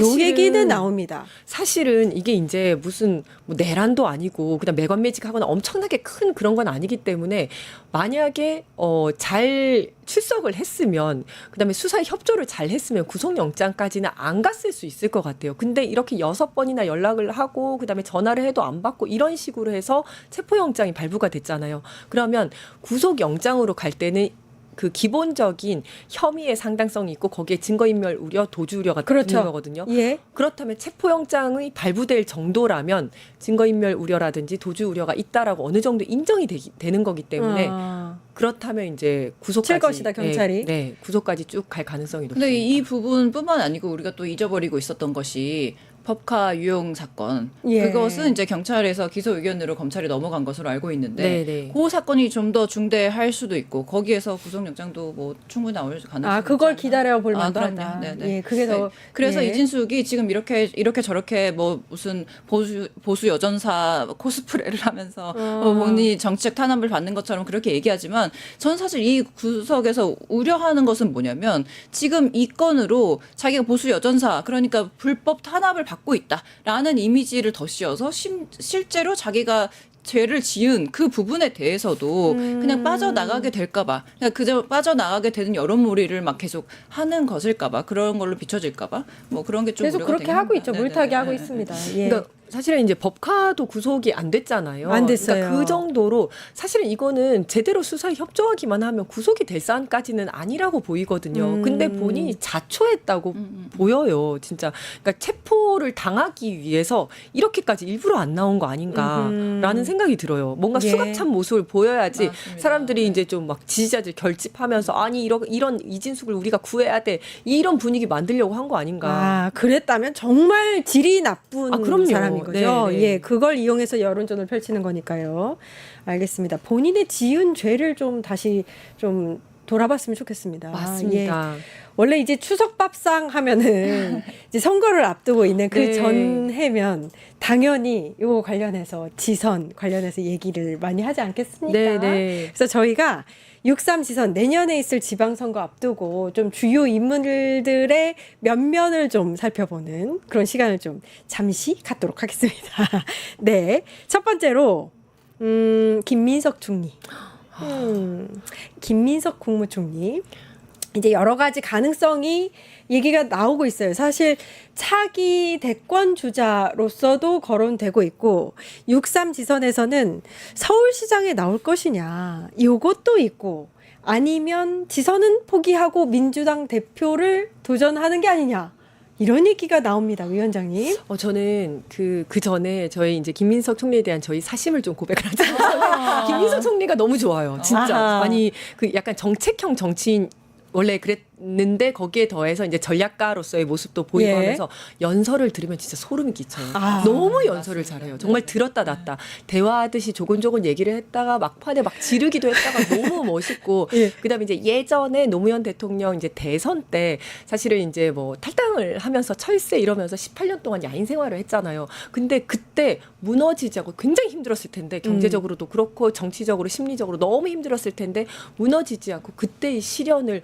오롯이 자신이 어떤 자양분으로 삼아서 굉장히 성장했다는 느낌이 들더라고요. 그래서 저는 너무 존경스럽고 지금 또 너무 잘하고 계시잖아요. 왜냐하면 지금 이제 이재명 대통령의 시간이기 때문에 뒤에서 실무형 총리로서 눈에 보이지 않지만 굉장히 업무를 잘 챙기고 계시고 예, 그런 것들이 너무 잘하고 계셔서 쭉 총리하셨으면 좋겠다는 생각도 들지만 하지만 이제 또 이런 분들은 이제 크게 봐선 대선 후보급이시잖아요. 예. 그러니까 이분도 그렇고 정청래 대표도 그렇고 그다음에 이제 조국 비대위원장까지 예. 이런 분들은 이제 범여권의 그 대선 후보 주자들이기 때문에 그래서 이제 이 총리님도 결국은 이제 지선 그러니까 서울시장이라든지 당 대표 이쪽으로 나와서 그 대선 전에 어떤 한 단계를 또 밟아야 하지 않을까 이런 생각도 듭니다. 본인도 의원님도 그런 생각하고 계실 것 같아요. 아니 근데 이제 저는 어떤 생각이 드냐면 참 민주당이 너무 뭐랄까 너무 이런 복이 많다. 이런 훌륭하신 분들이 너무 많다. 인재풀이 많다라는 생각이 일단 들고 김민석 총리도 이재명 대통령을 만든 1등 공신 아니겠습니까? 아까도 말씀하신 것처럼 지금 총리의 임무를 너무 묵묵히 잘하고 계시고 또 적재적소에서 찾아가고 국민의 마음을 어루만지고 그 실무형 총리로서 또 그 역할을 굉장히 잘하고 계시는데 그것뿐만이 아니라 당대표도 잘하실 것 같고 대선 나가셔도 잘하실 것 같고 총리도 쭉 해주셨으면 좋겠고 이런 여러 가지 가능성들을 자꾸 대비해서 우리가 볼 수 있는 그런 것들이 김민석 총리님 정말 감사하다. 화이팅. 아니 근데 이제 사실 들리는 네. 이야기는 어떤지가 저는 좀 궁금하긴 해요. 사실은 이제 오세훈 서울시장이 지금 내년 지선에 다시 도전을 한다면 네네. 5선이 되는 거고, 네. 그렇죠? 그리고 지금 가능성이 좀 높다고 보고 있기 때문에 그 강력한 경쟁자를 누를 만한 인물이 누구냐 해서 강훈식 비서실장 내지는 김민석 총리 얘기가 나오고 있는 거거든요. 지금 서울시장 후보로 지금 나오시겠다고 얘기하신 분이 박주민 의원님이 나오시겠다고 얘기를 하셨고 예. 전현희 의원님이 또 자천 타천으로 좀 이제 이야기가 많이 그렇죠. 되고 있고요. 그다음에 이제 김민석 총리님도 그렇고 뭐 예. 강훈식 비서실장 얘기도 나오고 있는 것 비서실장님은 같아요. 지선 네. 얘기가 나오는데 서울시장인가요? 왜냐면 지금 지역구는 또 충청도 오셔가지고 근데 얼마 전부터 또 나오기 시작합니다. 맞아요, 그런 맞아요. 얘기가. 네. 우리 또 비서실장님도 아주 훌륭하시죠 진짜. 그럼요, 예. 그럼요. 네. 그러니까 이제 내년 지선에서 민주당이 서울시장을 반드시 이제 가지고 와야죠. 가지고 와야 된다, 탈환해야 된다라는 그 이제 뜻 때문에 아마 이런 얘기가 나오는 것 같은데 맞습니다. 김민석 총리가 뭘 선택할 것이냐에 따라서 또 본인의 추후의 정치 행보가 또 달라지기 때문에요. 근데 또 보면 오세훈이 지금 뭐죠 한강버스 네. 그렇게 말도 많고 탈도 많은 그 한강버스 논란으로 지금 한강에 도대체 무슨 인연이 있길래 돈을 이렇게 한강에다가 쏟아붓느냐라고 예. 하면서 서울 시민들의 불평 불만이 굉장히 많이 쌓인 가운데 지금 말씀하신 우리 후보군 박주민, 전현희, 김민석 뭐 이런 분들이 후보로 나와서 경쟁을 한다면 정말 서울 시민들이 정말 뭐랄까 민주당의 누구를 뽑는다고 하더라도 좀 오세훈보다는 낫다라는 생각을 하시지 않을까라는 생각이 듭니다. 그러니까요. 현역 프리미엄이 있긴 한데 이게 여러 가지로 그냥 똥볼을 많이 찼어요. 맞습니다. 오세훈이. 그러니까 현역 프리미엄이어야 하는데 현역 리스크 같은 느낌이에요 지금. 그러니까 토지거래 허가구역 이거를 해제하겠다고 했다가 다시 이제 완전히 이게 진짜 조금 그거. 올라가고 이러니까 다시 이제 예. 하겠다고 했고 한강버스도 지금 한 일주일 했나요? 10일 했나요? 하다가 이거 중단됐잖아요. 예, 10며칠 하다가 중단했어요. 3일 맞습니다. 만이라고 알고 있습니다. 3일 네. 만인가요? 네. 이게 뭐 출퇴근용으로 했다 그러는데 지하철 타면 54분인데 이걸 타면 뭐 2시간이고 그거부터 시작해서 아예 고장도 첫날부터 많고. 고장도 네. 많고 화장실에 물이 역류를 하고 뭐 비가 와서 멈추고 하면서 결국은 이도저도 아닌 상황에서 그냥 끝난 거잖아요. 그래서 현역 프리미엄이 아니라 현역 리스크가 아닌가 지금. 맞습니다. 그러니까 오세훈은 뭔가 운 좋게 계속 시장은 하긴 했는데요. 시장일 당시에 일을 많이 저질렀어요. 그 맞아요. 무료급식도 네, 네, 그렇죠. 이 사람 문제가 많은 사람이에요. 그렇죠. 일은 진짜 못하는 사람인데. 세빛 둥둥섬도 잊지 말았으면 좋겠습니다. 예. 네. 아니 세빛 그리고 명태균이 사실은 정리가 안 되고 있잖아요. 아, 그렇죠. 네. 네. 사실 그것도. 대선에 나오겠다고 해놓고 갑자기 그만둔 것도 명태균 사건이 이제 커질 것 같으니까 사실 아하. 그만뒀다는 이야기들이 많지 않습니까? 예. 요 명태균도 중간에 멈춰졌는데 요 사건도 좀 이제 계속해서 수사를 좀 해야 될 것 같아요. 예, 예. 또 이제 정청래 민주당 대표도 한번 볼까요? 지선 이제 왜 여기 지선에 후보로 나오진 않겠지만 네. 내년 지선을 성공적으로 이끌어야 하는 맞습니다. 인물이잖아요. 네, 대표잖아요. 맞습니다. 그래서 일단 출마보다는 차기 대권을 노리고 이제 지선의 압승을 위해서 뛰지 않을까라는 생각이 들거든요. 맞습니다. 저는 그래서 이제 내년 지선이 6월 3일이고 그다음에 그다음 당대표 선거가 8월 달이잖아요. 네. 저는 그래서 지선은 성공적으로 마무리를 하고 당대표 연임을 또 노리시지 않을까. 완전 제 어허. 생각이에요. 네, 완전 제 생각인데 그러지 아니, 당연히 그러지 않을까. 않을까요? 라는 생각이 들어요. 그래서 예. 지금 이제 목표로 삼고 있는 게 일단은 검찰개혁, 사법개혁, 언론개혁까지 이제 정부 출범한 지 1년 내에 요거를 정광석화처럼 해내고 그다음에 지선 승리까지 서울시장 당연히 가지고 와야 되고 지선 승리까지를 이제 본인의 목표로 삼고 계실 거예요. 그래서 요게 잘하면 또 이제 당원들이 계속해서 연임했으면 좋겠다라는 이야기들이 나올 거고 그러면 또 이제 그 지지자들의 그런 뭐라죠 그 요구에 또 부응하는 그런 예. 또 이제 결정을 하시지 않을까. 아하, 이런 생각을 그 합니다. 일각에서는 검찰 개혁을 굉장히 강하게 밀고 가시면서 우리 강성 지지층에게는 굉장히 좋은 반응을 얻고 있지만 중도층을 이제 데리고 올 수 있느냐 마음을 가지고 올 수 있느냐 부분에 대해서 얘기가 많아지니까 최근에 정청래 당대표님의 측근 중에서 이런 얘기를 했대요. 추석 이후에는 좀 행보가 달라질 것이다, 결이. 이거는 어떻게 보세요? 사실은 이제 그게 장점이자 단점이실 것 같아요. 되게 공격적인 커뮤니케이션 스킬을 가지고 계시잖아요. 그런 것들이 굉장히 순발력 있고 시원하고 이러긴 하지만 또 한편으로는 말씀하신 것처럼 지선이나 이런 거는 그러니까 어쨌든 선거는 중도층을 누가 가져오느냐의 문제잖아요. 그렇기 때문에 그 부분에 있어서는 또 이제 약점일 수가 있거든요. 근데 저는 이분이 굉장히 노련하고 경험 많은 정치인이기 그렇죠. 때문에 정말 그 아까 말씀하셨다는 그분 말씀처럼 약간의 이제 이제 조금 이제 이미지를 좀 바꾸려는 그런 모습을 좀 보이시긴 할 것 같아요. 네. 본인 때문에 예를 들어서 뭐 지선이 안 되거나 이러면 안 되잖아요. 어허. 그렇기 때문에 약간의 이미지를 바꾸려는 노력을 좀 하실 거다. 사실 정청래 대표 입장에서도 우리가 뭐 민주 진영에서도 가장 중요한 것이 이재명 정부의 성공, 그렇습니다. 그리고 내년 지방선거를 압승해서 이재명 정부가 성공하기 위해서 지방정부도 우리가 승리를 다 안고 가는 그런 그림들을 우리가 모두가 염원하고 있기 때문에 그런 방향으로 또 일을 잘 해주시지 않을까 기대됩니다. 예. 아, 그리고 또 한 분이 계신데 추미애 법사위원장 추다르크. 저는 지금 경기도지사 유력 후보로 거론되고 있는 상황이에요. 네, 경기도지사로 지금 이제 거론되고 있는 인물들이 많기는 한데 그 중에서도 이제 많이 거론되는 분 중에 추미애 법사위원장이 있습니다. 이분도 이제 능력과 경험이 굉장히 많으신 분이시고, 그렇죠. 그다음에 이제 검찰 개혁에 대해서도 의지가 대단하시고 또 이제 강성 지지층을 또 가지고 계신 분이시죠. 그리고 거기에 더해서 저는 이제 당원들이 조금 미안한 마음을 가지고 있다. 뭐냐 하면 예전에 추윤 갈등 때 사실은 이제 문재인 대통령께서 윤을 신임하는 결정을 했었고, 그다음에 추미애 장관님을 이제 장관을 바꿨었죠 그때. 그러면서 이제 윤을 신임하는 그런 결정을 하셨는데 그때 당원들이 좀 지켜주지 못했다라는 미안한 마음이 있고, 그다음에 지금 뭐 우원식 의장님께서 굉장히 잘하고 계십니다만은 그 당시에 이제 추미애 국회의장이 되기를 많은 그 당원들이 또 바랬었거든요. 하지만 이제 그게 또 안 되고 요런 부분에 있어서 당원들이 우리 추미애 의원님에 대해서 좀 미안한 마음을 가지고 있을 것 같아요. 그래서 그런 것들도 좀 긍정적으로 작용하지 않을까. 그리고 본인도 뭐 워낙에 판사 출신의 어떤 중진의 정치인인데다가 뭐 당대표도 하셨고 장관도 하셨고 예. 경험과 역량이 출중하신 분이시니까 충분히 굉장히 경쟁력이 있으실 거라고 봅니다.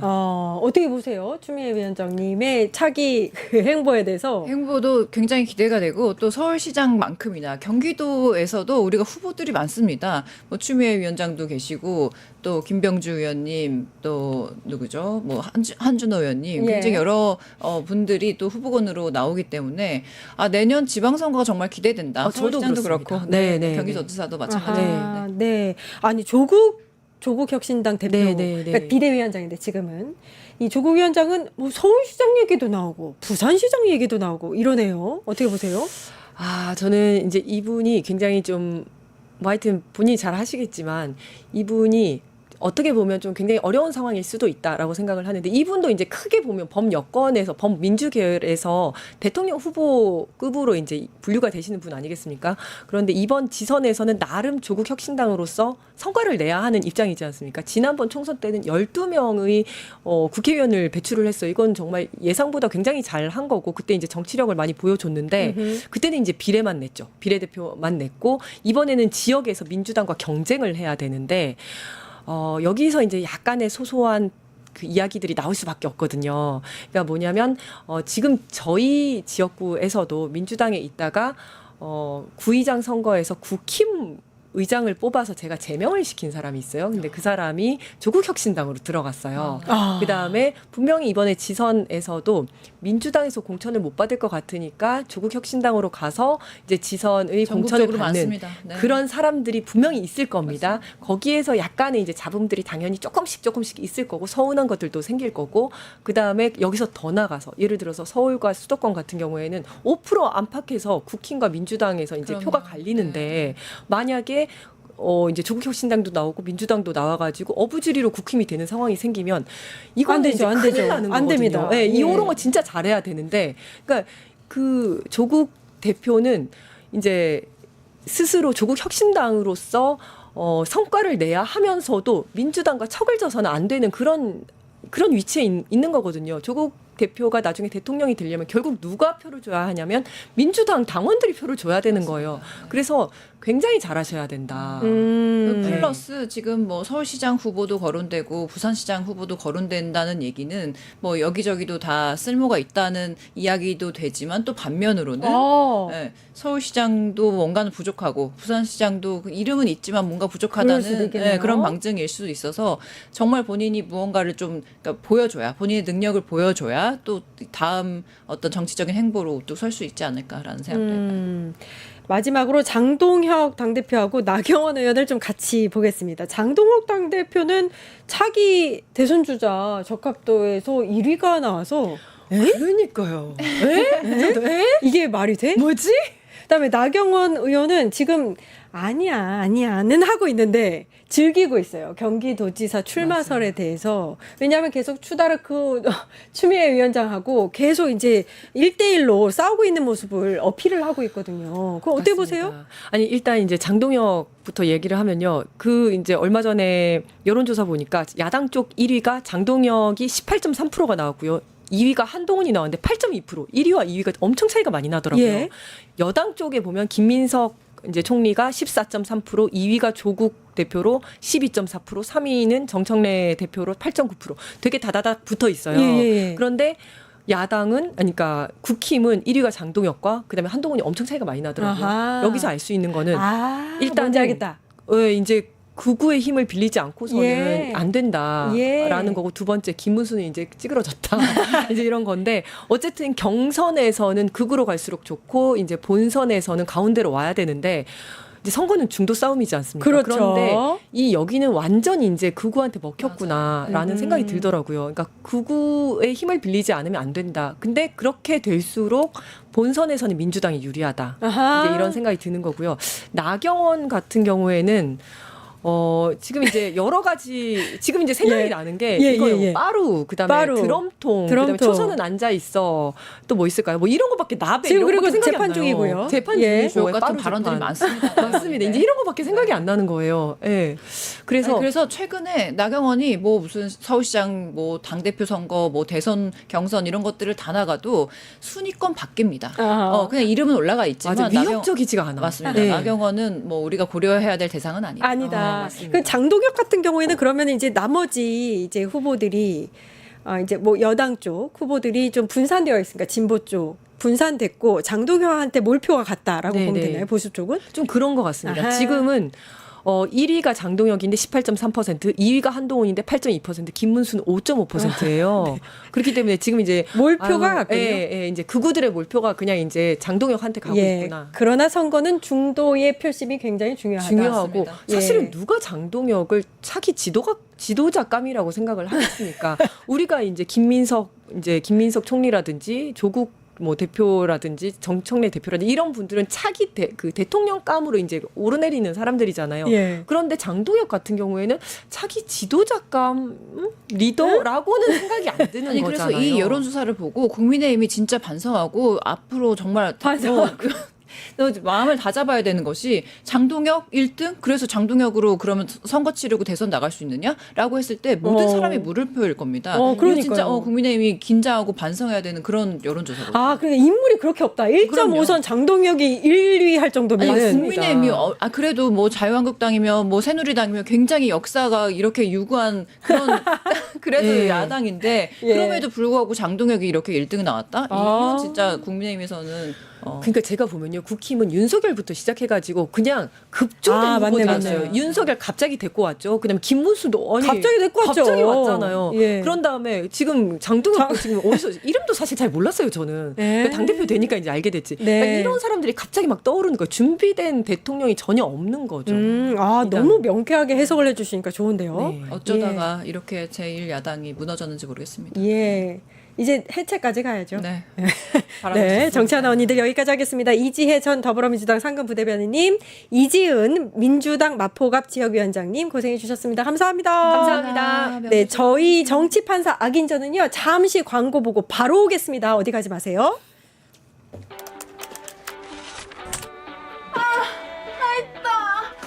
저 혼자 힘으로도 학교 바로 앞에 있는 방을 구할 수 있었어요. 드디어 독립. 풀옵션인데 월세는 절반이라 미래까지 대비합니다. 이런 신혼집 너무 좋겠다. 20년까지 이사 걱정 없으니까 안심하고 2세 계획까지 세웠죠. 삶이 있는 곳에 한국토지주택공사. 전기가 당신에게 오기까지 처음부터 길이 있는 건 아니었습니다. 때론 깊은 바닷속, 때론 깊은 산속. 전기는 길이 없는 곳에 길을 만들었습니다. 우리의 오늘이 내일로 연결될 수 있도록 만들어가야 할 전기의 길. 그 길을 많은 분들이 응원해준다면 전기는 더 힘을 낼 수 있습니다. 한국전력은 든든하고 안전한 내일의 전기를 위해 전력망 확대에 최선을 다하겠습니다. 모두의 내일을 위해 해야 할 일을 합니다. 한국전력. 네, 정치 판검사 악인전 시민단체 사법정의 바로 세우기 시민행동의 김한매 상임대표님 나와 계십니다. 안녕하세요. 네, 안녕하십니까. 예. 대한민국을 더욱 정의롭고 민주적인 사회를 만들기 위해서 검찰 사법개혁 분야에서 앞장서고 있는 시민단체 사법정의 바로 세우기 시민행동 상임대표 김한매입니다. 예. 네. 대표님 소개가 너무 길입니다. 그래도 강조해야 됩니다. 예, 검찰 사법개혁 중요하기 때문에 강조해야 됩니다. 아, 큰일 네. 하고 계십니다. 네. 광고하는 사이에 너무 네. 많이 빠져나가서 빨리 다시 불러드려야 될 것 같은데. 그러시죠. 네. 우리 이야기를 얼른 시작을 해보도록 네, 하겠습니다. 직위원 관련해서 오늘 하신다면서요? 네, 맞습니다. 예. 직위원은 공수처 압수수색 영장이 기각되고 나서 사실 더 공분을 샀는데 맞습니다. 이 공수처 수사를 이끌어낸 고발단체가 사세행입니다. 맞습니다. 예. 저희가 직위원회를 뭐 당연히 고발할 수밖에 없었는데요. 잘 기억하시겠지만 지난 대선 2주 전에 5월 14일 날 민주당에서 충격적인 폭로를 합니다. 법사위 도중에. 예. 회의 도중에 이 직위원 판사에 대해서 정말 길을 의심하는 그 룸사롱에서 수백만 원의 술 접대를 받았다. 그 장본인이 바로 내란 재판을 담당하고 있는 직위원이다라는 폭로가 나옵니다. 그래서 그 바로 다음 날 5월 15일 날 저희가 공수처에 뇌물수수 그리고 청탁금지법 위반 혐의로 직위원 부장판사를 곧바로 고발을 했고요.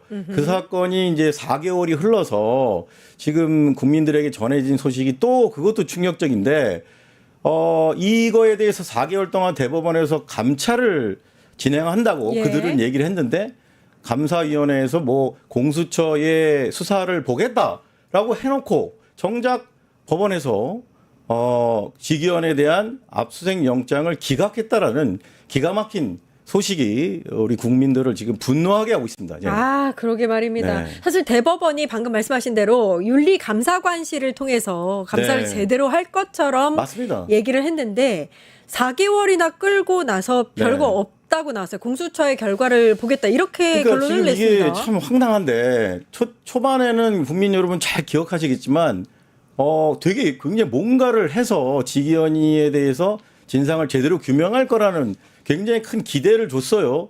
근데 4개월 동안 별다른 소식이 없다가 느닷없이 발표를 했습니다. 며칠 전에. 근데 그 결과가 정말 너무 허무합니다.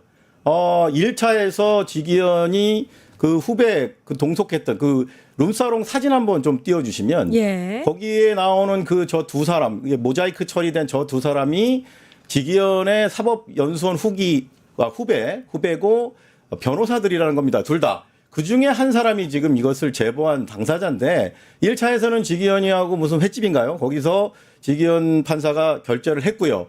2차에 가서 지금 저 사진에 나오는 저 장소에서 지금 찍은 사진인데 지금 발표된 결과는 어쨌든 사진만 찍고 갔다라는 겁니다. 그리고 여자 동호원들이 들어오기 전에 자기는 집으로 귀가했다. 그래서 뭐 그런 부적절한 행위가 없었다라고 하고요. 결국은 뭐 금액적인 혜택도 받지 않았고 한번 술값 혜택 없고 친목 모임이었다라는 건데 근데 곧바로 민주당에서 반박 기자회견을 했는데 무려 20차례에 걸쳐서 그 제보했던 그 후배 변호사가 직위원회를 수년간 20여 차례의 룸사롱 접대를 했다라고 합니다. 그렇다면 이게 도대체 조사를 어떻게 한 건지 도저히 이해가 되지 않습니다. 예. 아니 그 사이에 핸드폰을 네. 원래 6년이나 쓰던 핸드폰을 2번이나 바꿨다는 사실도 맞습니다. 알려졌는데 네. 이게 법원의 조사에는 그런 게 전혀 나오지 않고 맞습니다. 그냥 넘어갔다는 거잖아요. 그냥 보면 결과물을 보면요. 지기현이 한 얘기 그대로 그거를 거기 보고서에 써서 냈습니다. 맞습니다. 그게 끝이었어요. 네. 예. 그러니까 지금 지기현이에 대한 대법원에 지금 뭔가는 했다라고 지금 발표를 했는데 그렇다면 왜 지금 그 민주당에서 지금 반박했듯이 무려 20여 차례에 대해서 수백만 원이 저는 더 될 거라고 보는데 1000단이라고 봅니다. 그런 부적절한 행동은 왜 문제가 안 되는 겁니다. 다시 한번 제가 강조드리고 싶은데 법관 징계법 한번 띄워주시겠습니까? 법관 징계법. 이게 되게 중요한 겁니다. 대한민국 법치주의 국가입니다. 법관 징계법을 지금 우리가 알아야 되는데 법관 징계법 제2조에는 예. 분명히 저렇게 명시돼 있습니다. 법관이 품위를 손상하거나 네. 법원의 위상을 실추시킨 경우에는 징계법의 징계 사유입니다. 그럼 지금 저거에 따르면 도대체 대법원에서는 왜 이게 아무 문제 없는 단순한 친목 모임이라고 해서 인사조치를 하지 않는 겁니까? 저기 법관 징계법은 왜 존재하는 거죠? 예. 저 법관 징계법 분명히 제2조에 나오지 않습니까? 네. 아니 이런 20여 차례에 대해서 수백만 원에 달하는 고가의 술 접대를 받는 행위가 판사들이 이게 품위 손상이 아닙니까? 이게 법원의 위상을 추락시키는 행위가 아닌가요? 도대체 법을 만들었으면 지켜야지 왜 법과 징계법에 분명히 저렇게 징계 사유라고 명시해놓고 왜 대법원이 스스로 저 법을 지키지 않는 겁니까? 저는 저 법에 의해서 무조건 지기현 부장판사를 징계위에 회부해야 된다고 저는 그게 맞다라고 생각을 합니다. 예. 예. 그걸 법원이 못 해내니까 일단 네. 공수처로 공이 넘어갔는데 맞습니다. 공수처에서는 일단 청탁금지법은 수사 대상이 아니기 때문에 네, 그렇죠. 뇌물수수건에 대해서만 조사를 할 거란 말입니다. 맞습니다. 그러면은 방금 말씀하신 이제 법관 징계법에도 어떻게 했을 경우에 징계를 반드시 받아야 된다라고 법으로 명시가 네. 되어 있는데 이 수사가 제대로 될 것이냐 네. 부분에 대해서 회의적인 시각도 있거든요. 어떻게 맞습니다. 보세요? 지금 참 이게 물론 제가 지금 방금 말씀드린 법관 징계법은 형사처벌이 아니고요. 인사상의 그렇죠. 징계입니다. 예. 그래서 약간 행정처분이기 때문에 형사처분을 하려면 즉 수사를 하려면 공수처가 나서야 되는데 지금 압수수색 영장이라는 게 대한민국에서요. 발부율이 99%입니다. 제가 흥분해가지고 발음이 잘 안 나오는데 예. 기각률이 1%대예요. 왜냐하면은 이 압수수색이라는 것은 수사의 초창기 때 중요 핵심 증거를 확보하기 위해서 주로 핸드폰 등에 대해서 압수수색을 하지 않습니까? 그렇기 때문에 이게 굉장히 중요한 건데 이거를 법원이 웬만하면 99%의 경우에 검찰이 청구하는 경우에 99% 발부를 해줘요. 1%대의 기각률밖에 없는 즉 영장 자판기라고 하죠. 근데 왜 지기현에 대해서는 압수수색 영장이 이렇게 발부가 안 된 건지 핵심 증거인 휴대폰을 더군다나 이렇게 또 교체했다라는 소식이 나오고 있는데도 이게 지금 기각이 됐다는 기가 막힌 일이고요. 이번에 공수처에서 다시 신청을 한다고 하니까 이번에는 반드시 발부를 해서 법원이 같은 판사끼리 제 식구 감싸기 한다라는 그런 말을 듣지 않도록 반드시 발부가 돼야 된다고 생각합니다. 이게 수사를 하려면 압수수색을 해서 뭔가 증거물을 확보하고 그걸 통해서 이제 수사를 해야 될 텐데 맞습니다. 예. 그거에 대해서 이제 법원이 네. 제약을 건 거거든요. 네. 그러면 이제 공수처가 관련해서 잘 진행이 될 수 있겠느냐 네. 수사가 요런 지적들이 있었다. 사실상의 수사 방해라고 생각합니다. 저는. 예, 예. 법원이 수사 방해다. 사실은 같은 제 식구. 그러니까 사실 대한민국 판사들은 범죄 혐의가 있더라도 이런 식으로 법원이 압수수색 영장 같은 걸 안 내주기 때문에 건드릴 수가 없는 거예요. 그러니까 백날 가야 법 앞에 평등 외쳐봐야 예. 소용이 없다라고 생각합니다. 하여튼 네. 이번에 다시 청구한다고 하니까 이번에는 제대로 발부가 돼야 된다고 저는 생각합니다. 네. 예, 예. 지평님께서 한 번 하시는데 수백만 원 여러분 이게 이해 가능? 미스터 유님께서 판사들 파직되면 연금뿐만 아니라 변호사 자격증도 주면 안 된다. 이렇게 말씀하셨습니다. 그러니까 요 수백만 원 요거는 네. 룸사롱에서 한 번 마시면 수백만 원인데 맞습니다. 예. 이제 그 중요한 재판을 맡고 있는 내란 네. 재판 맡고 있는 지기현 판사가 여기에 갔다는 것만으로도 그럼요. 이게 부적절하다라는 네. 걸 지적해 주신 것 같습니다. 네. 예. 그다음에 핸드폰 교체 관련해서도 좀 얘기를 나눠야 될 것 그 같아요. 충격적인 소식이 그러니까 구속 또, 예. 취소 신청을 한 그 시점에 6년 동안 쓰던 휴대폰을 한번 바꿨고 네. 그다음에 본인의 룸사롱 이제 관련 의혹이 나왔을 때 네, 또 한 그렇습니다. 번. 그러니까 그게 한 3개월밖에 차이가 안 네, 나거든요. 맞습니다. 3개월 만에 이게 6년 동안 계속 쓰다가 3개월 만에 2번이나 바꿨다는 맞습니다. 점에서 그것도 중요한 시점마다. 네, 그렇죠. 그래서 부적절했던 것 같습니다. 네, 뭔가 맞습니다. 의심이 됩니다. 참 이게 참 기가 막힌 일인데요. 이 2월 4일 날 지기현이 휴대폰을 교체한 그 날이 어떤 날이냐면 윤석열이 구속 취소를 법원에 신청한 당일입니다. 근데 잘 생각해 보십시오. 우리 그 애청자 여러분도 잘 생각해 보시면 왜 하필이면 신청한 당일날 교체를 했을까라는 게 굉장히 중요한 점이라고 생각합니다. 근데 이 부분에 대해서 저는 일종의 짜고 치는 고스톱이다. 무슨 얘기냐면 미리 2월 4일 이전에 윤석열, 조희대, 지기현 이 3자 간에 모종의 공모가 있었다. 내가 이 구속 취소를 신청할 테니까 니네가 받아서 나를 이것을 뭐 적정한 시점에 구속 취소를 해줘라고 미리 다 짜고 치는 고스톱식으로 미리 말을 맞춰서 신청을 했던 것이 그 2월 4일 이전에 쭉 진행이 된 거를 지기현이가 감추기 위해서 그래서 휴대폰을 바꿨다라고 저는 의심하고요. 그것은 충분히 그 정황상 그렇고요. 그리고 석 달밖에 안 된 갤럭시 25면은 최신 폰입니다. 100몇십만 원짜리 초고가 폰인데 이거를 자기 그 룸사롱 의혹이 터지니까 샤오미라고 하는 이번에는 초고가가 아니라 초저가로 바꿔요. 근데 보통 제가 여러 법조계 들은 얘기가 보통 왜 이런 식으로 범죄 혐의를 받는 사람들이 그 휴대폰을 이렇게 싼 거로 교체하냐면 자기가 털릴 것 같으니까 자기가 압수수색 당할 것 같으니까 비싼 거 하면 아깝지 않습니까? 예. 그래서 저가로 바꾼다고 합니다. 아하. 그러니까 이것도 자기가 이걸 털릴 거라는 것을 압수수색 당할 거라는 걸 미리 예감을 한 거예요. 지기현이가.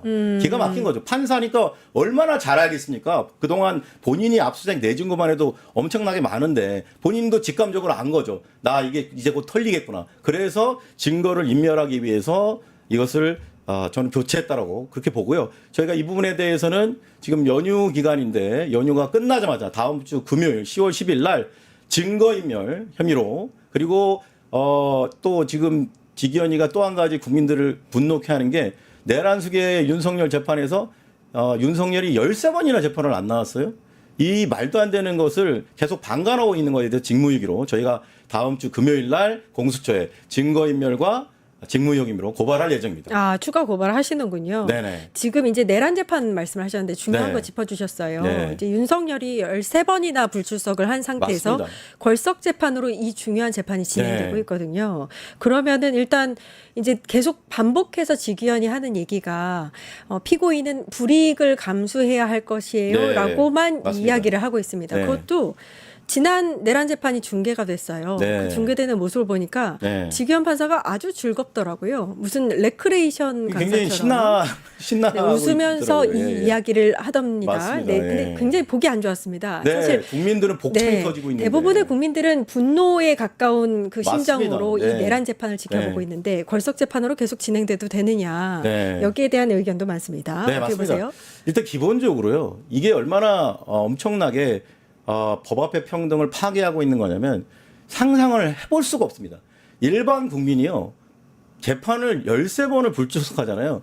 이미 감옥을 가도 10번 정도 갈 거고요. 그리고 재판에 강제로 끌려올 것도 그만큼 끌려왔을 겁니다. 제가 직접 이건 겪은 일인데요. 제가 아는 지인이 실제로 이런 경우가 있었습니다. 원래는 이제 불구속 기소돼서 불구속 재판을 받고 있었습니다. 근데 3회 연속 이제 배짱 부린 거죠. 판사가 오라고 소환장 보냈는데도 재판부가 출석을 안 했습니다. 예. 저도 되게 좀 위험하다고 생각했는데 결국은 구속영장이 발부돼서 강제로 구속 수감되고 재판은 당연히 강제로 포승줄에 묶여서 나올 수밖에 없었습니다. 그때 이미 판사님한테 눈물로 판사님 제가 이제는 정말 열심히 출석할 테니까 제발 좀 나가게 해주십시오라고 석방을 탄원했지만 판사가 엄중히 끝까지 풀어주지 않았습니다. 예. 3번 불출석했는데 이렇게 됐습니다. 근데 지금 이 내란 속의 윤석열이는 13번이라는 것은 이것은 구속 취소 시킨 것만큼 저는 윤석열에게만 정말 특혜를 주는 행위를 지기현 판사가 또 하고 있다. 이 부분에 대해서 특검도 제발 좀 구인해달라. 윤석열 좀 구인장 발부해서 끌고 오게 해달라고 했는데 이걸 여러 번 했어요. 특검이 이번에 방송에서도 하더라고요. 중계될 때. 예. 그런데 또 아무런 반응도 없이 그냥 뭐 걸석 재판하면 되죠라고 대수롭지 않게 또 그런 식으로 묵살했습니다.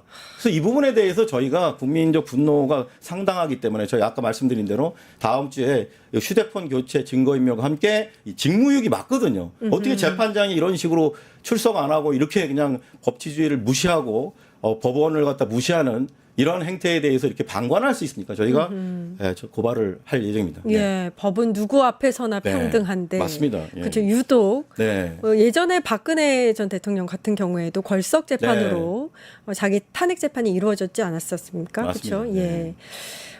지기현이 일단 구속 취소해줬을 때 네. 그때 이제 본성이 드러났었어요. 맞습니다. 그렇죠? 그때부터 이제 충격과 예. 분노를 야기시켰죠. 요거 사세행위 고발을 하셨죠, 공수처에? 예, 당연히 고발했습니다. 예. 저희가 뭐 그 일 자체가 정말 믿을 수가 없었어요. 어떻게 이 사형 무기밖에 없는 내란 수괴죄로 그 재판을 받는 피고인인데 아니 세상에 살인범보다도 더 어떻게 보면 더 심각한 대한민국 형법에 규정된 범죄 중에 가장 중죄인인 내란 수괴 피고인을 이렇게 어이없이 풀어주는 그것도 잘 아시겠지만 5천만 명 중에 단 한 명, 다 모든 피고인은 전부 구속기간을 날수로 계산하다가 유일하게 윤석열에게만 갑자기 느닷없이 시간수로 변경을 해가지고 풀어줬지 않습니까? 예. 이게 바로 법 왜곡이라고 생각하고요. 저는 법 왜곡죄가 이래서 필요하다고 생각하는데 어쨌든 지기현이 그런 식으로 정말 윤석열이를 완전히 대놓고 풀어준 거죠. 그래서 저희가 직권남용, 직무유기로 고발을 했고요. 다행히 이 사건이 내란 특검으로 이첩이 그런가요? 됐습니다. 조의대처럼. 그래서 지금 내란 특검에서 지금 이 부분에 대해서도 심우정 저희가 심우정도 같은 혐의로 고발을 했거든요. 그래요. 심우정이도 거기에 기여했잖아요. 이의제기 예, 안에서. 예. 심우정이가 며칠 전에 특검에 나왔습니다. 내란 특검에 조사를 받았군요. 예, 그래서 저희도 지금 지기현이도 같은 혐의로 고발을 했기 때문에 예. 지기현이도 내란 특검에 수사를 곧 받을 것이라고 지금 기대하고 있습니다. 그 심우정은 피고발인 신분으로 조사를 받았는데 네, 저희가 고발을 해서 지기현은 아직 그럼 소환 조사를 받지 않았군요. 네, 똑같이 고발을 했는데 같이 고발을 했습니다. 근데 지금 이제 아마 지기현이는 판사지 않습니까? 그러니까 결국은 내란 특검도 심우정이는 이제 퇴임한 전 검찰총장이고 지금 지기현이는 현직에 있는 판사다 보니까 이런 부분에 대해서 조금 부담을 느끼고 있고 또 재판을 진행을 하고 있는 당사자니까 조금 내란 특검이 같은 법 자기들이 진행하는 재판의 지금 재판장이잖아요. 그 재판장을 지금 끌어와야 되는데 조금 그 부담을 느끼는 것 같은데 근데 그러나 아무리 그렇다 치더라도 법 앞에 평등이지 않습니까? 당연히 고발을 당했으면 심우정이하고 똑같이 고발을 당했으면 지기현도 내란 특검에서 소환 조사를 당연히 받아야 된다고 생각합니다. 예, 코뭉이 아빠님께서 그 갤럭시 25 울트라는요 169만 8,400원이라고 하셨고 이야, 샤오미는 소고박은 49만 9천 원. 기가 막힙니다. 그러니까 지평님이 샤오미는 증거 인멸용으로는 아주 편한 핸드폰이다 이렇게 말씀을 하시네요. 그러니까요. 지기현이 마지막으로 저희가 살펴볼 게 이제 왜 정치 판사인지를 좀 정리를 해주시겠다 말씀하셨어요. 네. 이거 마지막으로 한번 들어보겠습니다. 네. 뭐 국민 여러분 잘 아시겠지만 대한민국 헌법의 제11조에 모든 국민은 법 앞에 평등하다입니다. 그리고 사법부의 가장 큰 책무는 이러한 헌법 정신인 법 앞에 평등을 수호하는 것이 가장 큰 중요한 책무입니다. 그런데 지금 지기현이처럼 이런 식으로 권력이 있다고 해서 전직 대통령이라고 해서 법을 왜곡해서까지 이렇게 5천만 명 중에 한 명에게만 특혜를 주듯이 이렇게 법을 적용하는 것은 이것은 법 앞의 평등을 완전히 파괴하는 행위이고요. 국민적인 신뢰를 이 조희대 사법부가 완전히 무너뜨리는 걸로 생각합니다. 저희는 그리고 지난번에 말씀드렸지만 이게 지기현이 혼자의 단독 행위라고 보지는 않고요.